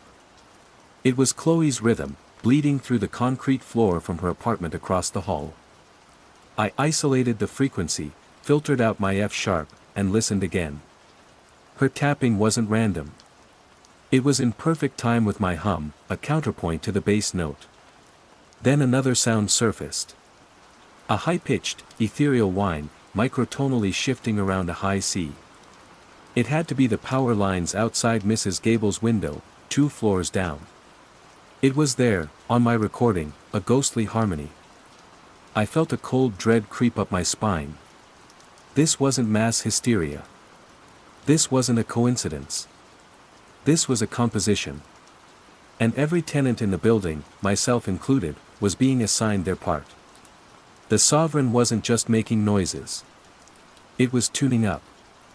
The next day, I saw Henderson again, wrestling a recycling bin out the front door. The hum, I said, my voice more urgent than I intended. It's a perfect F-sharp. 58 Hz. He stopped, straightened up, and wiped a grimy hand across his forehead. He looked at me, and for the first time, his dismissive mask slipped. I saw a flicker of something else in his eyes. Not understanding. Fear. Stay away from the walls, Thorn, he said, his voice a low growl. Just stay in the middle of your rooms. He turned and hauled the bin down the steps, leaving me alone in the lobby. The only sounds were the ticking of the grandfather clock that hadn't worked in years and a low, resonant thrum coming from the elevator shaft. A new instrument joining the orchestra. And I had the terrifying feeling that I was the only one in the audience. Underscore underscore underscore underscore underscore underscore underscore underscore underscore underscore underscore underscore underscore underscore underscore underscore. Phase 2, Growing Awareness and Isolation. The world shrinks when you become obsessed. My Toronto, a city of 1,000,000 intersecting lives, narrowed to the 12-story confines of the sovereign. My walk stopped. The ambient noise of the city, the streetcar rumble, the distant sirens, the chatter of a dozen languages on Bloor Street, felt chaotic, meaningless. It was noise. What was happening inside my building was music. I became a cartographer of sound. My apartment was a war room, the walls covered in printouts of waveforms and spectral analysis charts. I bought more microphones, small, discreet ones I could tape up in the hallway, near the elevator, by the laundry room vent. My freelance work suffered. Clients complained about missed deadlines. I didn't care. Their projects were about erasing noise. I was trying to understand it. I created a sound map of the building. A sprawling diagram on a huge sheet of paper that showed the layout of each floor. I used different colored inks to represent the different sounds and their perceived sources. My F-sharp was a deep blue, a foundational hum originating from the radiator pipes, snaking its way through the entire west side of the building. Chloe's tapping was a staccato red line originating from 4A. Mrs. Gable's high C whine was a thin, silvery thread that seemed to coat the south-facing facade. The patterns became undeniable. The sounds were a call and response. The elevator's groan, now a mournful cello slide from G to E, was always answered by a rhythmic gurgle in the third-floor plumbing, a percussive triplet. The flicker of the lights in the lobby wasn't random, it was Morse code in light, spelling out a single, repeating letter, A, in perfect time with the building's core rhythm. My isolation deepened into a chasm. I was the ghost in the machine, the only one listening to the operators. I tried to talk to Chloe again, armed with what I thought was irrefutable proof. I caught her in the hall, holding a small canvas. It was a mesmerizing pattern of interlocking spirals, painted in electric blues and reds. "Chloe, you're tapping," I began, trying to keep my voice even. "It's a 3/4 rhythm against a 4/4 bass line. It's musically complex. Where did you learn it?" She looked from me to her painting, and back again. The placid, unnerving smile was plastered on her face. "I don't know what you mean, Elias. I just paint what I hear." "What do you hear?" I pressed, my voice cracking. "Tell me. Please." Her smile faltered. A flicker of confusion, of genuine distress, crossed her features. "It's the color. The beat of the place. It's loud. Don't you hear the blue?" She clutched her canvas tighter and practically fled into her apartment, shutting the door with a soft click. "Don't you hear the blue?" The question echoed in my mind. Her senses were crossed. Synesthesia. Or something like it. The sound had become color for her. My attempts with other tenants were just as fruitless. Mrs. Gable told me the wires were singing a lullaby her mother used to hum, but she couldn't remember the words. Mr. Sharma, when I asked about the flickering light, just blinked slowly and said, "It helps me count." He couldn't tell me what he was counting, or why. They weren't hiding it. They were living it. Their reality had been subtly but irrevocably rewritten. To them, I was the one who was broken, the one who couldn't hear the music. I was deaf to their new world. Desperate for external validation, I started researching the sovereign itself. The city archives were a bust, yielding only property records and tax assessments. But the internet was a deeper, stranger well. On a forum for architectural history buffs, I found a thread about fringe urban designers of the early 20th century. And there he was, Julian Croft, the architect of the Sovereign. Croft wasn't just an architect. He was an eccentric, a spiritualist, a theosophist obsessed with what he called architectural harmonics. He believed buildings were not inert structures but resonators for cosmic vibrations. He wrote essays, obscure pamphlets published by even more obscure presses, with titles like The Geometries of Silence and Resonance as Salvation. I spent a week tracking down a digitized copy of his manifesto, The Tuning Fork Spire. It was mostly impenetrable prose about ley lines and Pythagorean mysticism, but one chapter made every hair on my body stand on end. It was titled, The Indwelling Instrument. Croft wrote, "A building must not merely shelter the body, it must tune the soul. The modern city is a cacophony that deafens man to the true rhythm of existence. A properly constructed dwelling can act as a filter, a focus, a tuning fork. Through the careful application of resonant materials, spatial harmonics, and channeled telluric currents, the structure itself can be made to sing. Its inhabitants, over time, will unconsciously harmonize with this song, their own biofrequencies aligning with the building's primary tone. They will not be tenants, but notes in a grand, living chord. They will become part of the architecture." I felt a wave of nausea. This wasn't an accident. This wasn't a malfunction. This was by design. The Sovereign was a trap set 100 years ago, a vast, patient instrument waiting for its orchestra to assemble. My secondary mystery, the history of the building, had merged with the primary threat. It gave me a framework for the madness, but it was a terrifying one. Was Croft a genius or a lunatic? Was this a spiritual experiment or a psychic attack vector built of brick and mortar? The paranoia tightened its grip. I started noticing things outside. A man on a park bench across the street, tapping his foot in Chloe's exact rhythm. A woman waiting for the bus, humming Mrs. Gable's High C. It was faint, like a signal bleeding through from a distant station, but it was there. The Sovereign's song was beginning to broadcast. The indwelling instrument was also becoming more active. One evening, I was heating soup on the stove. I watched, mesmerized, as the steam rising from the pot, instead of dissipating randomly, curled into a series of perfect, concentric rings that held their shape for a few seconds before vanishing. The rings pulsed in time with the F-sharp hum. I dropped the spoon, splashing hot soup on my hand. The pain was a welcome anchor to the old reality. Another time, late at night, I was staring at the sound map on my wall. In my peripheral vision, the corner of the room, where the two walls met the ceiling, seemed to lose its definition. The right angle softened, wavered, as if the geometry of the space itself was momentarily succumbing to the vibrations. I snapped my head to look directly at it, and the corner was just a corner again. Sharp, solid, real. But the afterimage of that impossible curve was burned into my brain. I was losing my own grip. Was the building changing, or was my perception of it changing? Was Croft's tuning process finally starting to work on me? The thought was more terrifying than any external threat. The hiss beneath the floors was becoming the hiss inside my skull. I knew I had to find the source. Not just the pipes, but the tuner.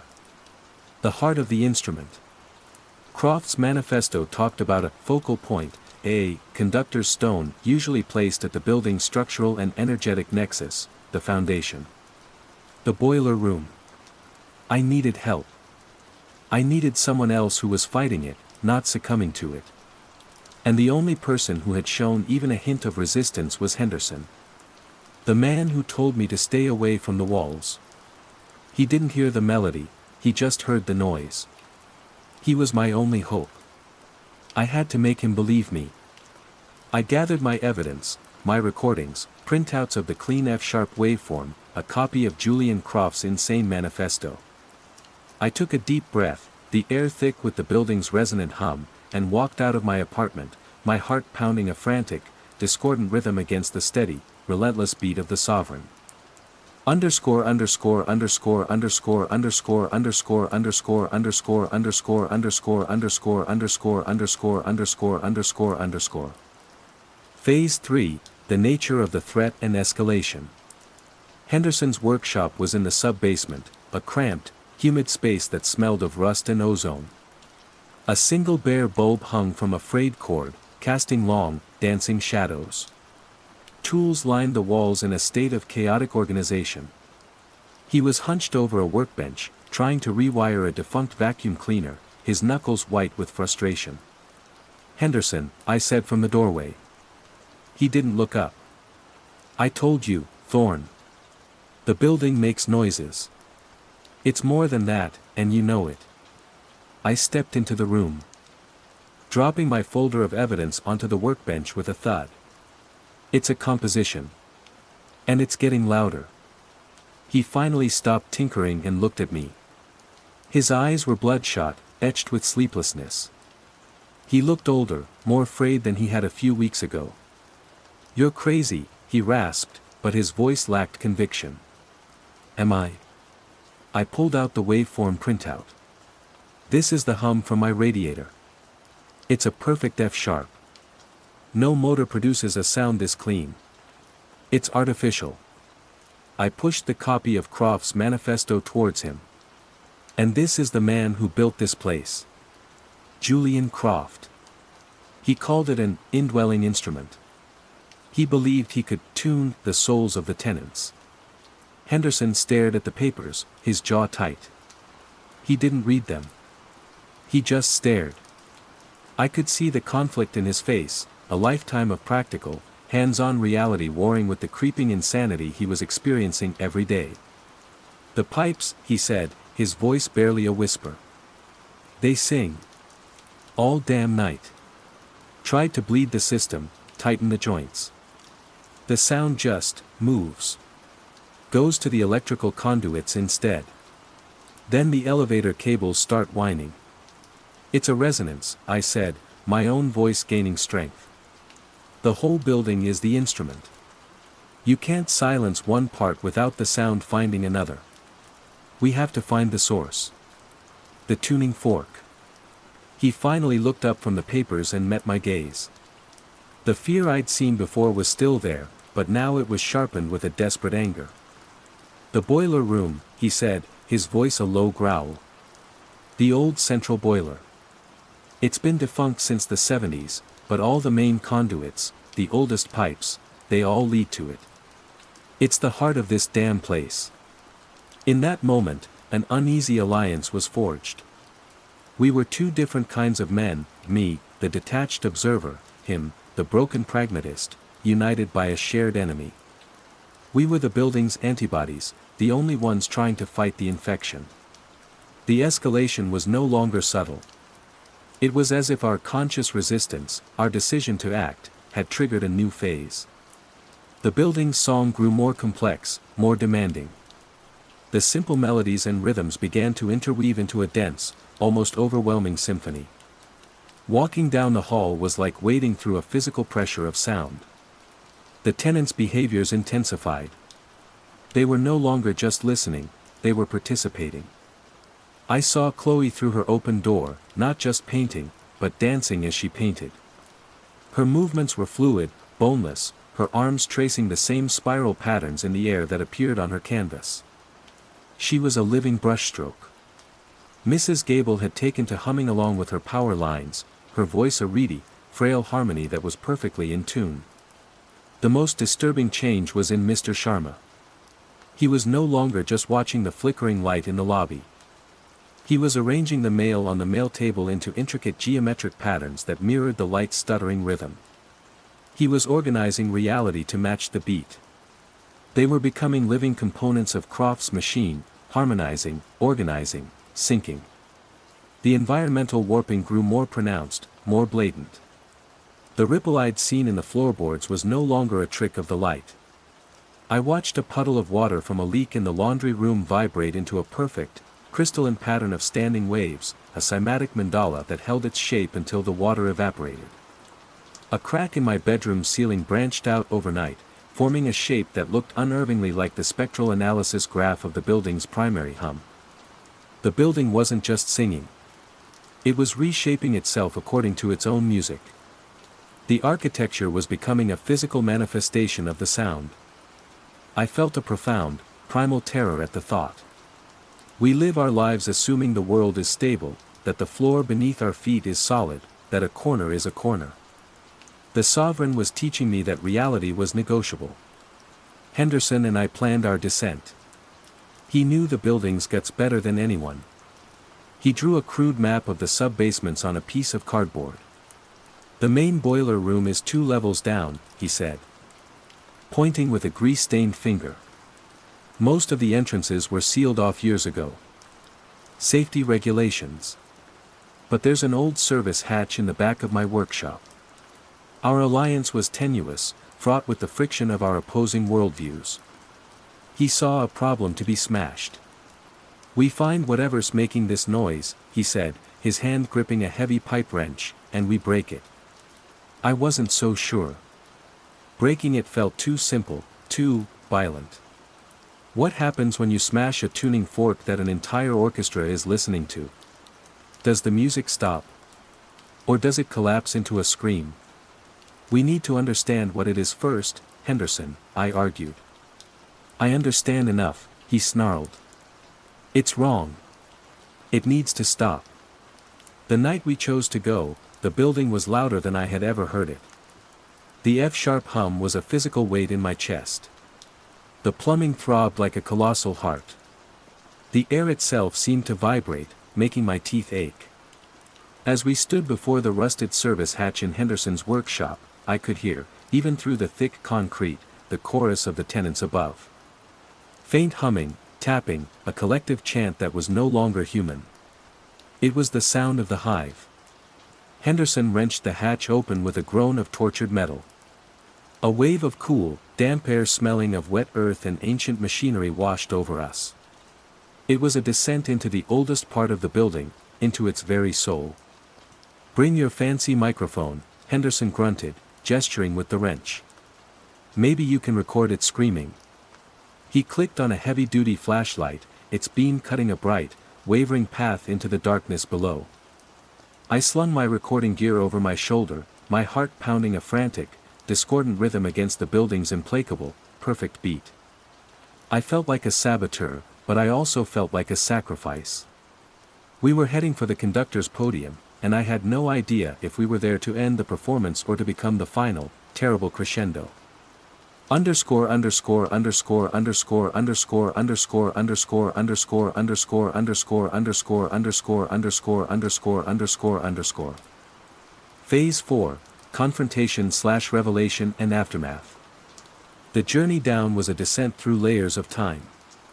The first sublevel was a maze of dusty, forgotten storage cages, their contents, old furniture, forgotten toys, stacks of yellowed newspapers, casting long, monstrous shadows in the beam of Henderson's flashlight. The sounds from the upper floors were muffled here, but they were replaced by something more fundamental. A deep, resonant thrumming that seemed to come from the stone foundations themselves. It was the building's root note, the tone upon which the entire symphony was built. Henderson navigated the labyrinthine corridors with a grim certainty, his wrench held like a weapon. I followed, my senses on high alert, my microphone held out like a divining rod. The air grew cooler, damper. The thrum grew louder, vibrating up through the soles of my boots, into my bones. It was a pure, clean bass note, a solid A. The tonic of the chord. The entrance to the boiler room was a massive, riveted iron door, rusted half open. The thrumming from within was immense, a palpable force. It wasn't just a sound, it was a physical presence that pushed against my chest and made the fluid in my ears tremble. This is it, Henderson breathed, his voice tight. He pushed the door, and it swung inward with a prolonged, agonizing shriek that, for a terrifying second, harmonized perfectly with the hum. We stepped inside. The boiler room was cavernous, cathedral-like. In the center stood the defunct boiler, a colossal, rust-pocked cylinder of black iron, big as a small bus. Thick pipes, the arteries of the building, snaked out from it in all directions, disappearing into the stone walls. The air was thick with the thrum, a sound so powerful it felt like silence, the way staring into the sun feels like blindness. The light from Henderson's torch beam seemed to bend and ripple in the dense air. And at the heart of it all, we saw the source. It wasn't a machine. It wasn't a speaker. It had grown out of the side of the old iron boiler like a tumor, a fungus of impossible geology. It was a crystalline structure, roughly the size of a human torso, a dense cluster of interlocking, semi-translucent facets that seemed to drink the light from our torch. A soft, internal luminescence pulsed within it, a slow, steady heartbeat of pale blue light that matched the thrumming A note perfectly. Veins of something that looked like copper or gold webbed through the crystal and merged seamlessly with the iron of the boiler, a parasitic growth that had become one with its host. This was Julian Croft's conductor's stone.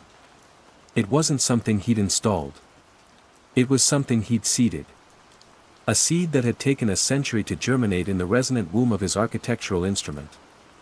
Henderson stared at it, his face a mask of horrified comprehension. The sounds he'd been fighting, the intrusive noises that had frayed his sanity, all originated from this thing.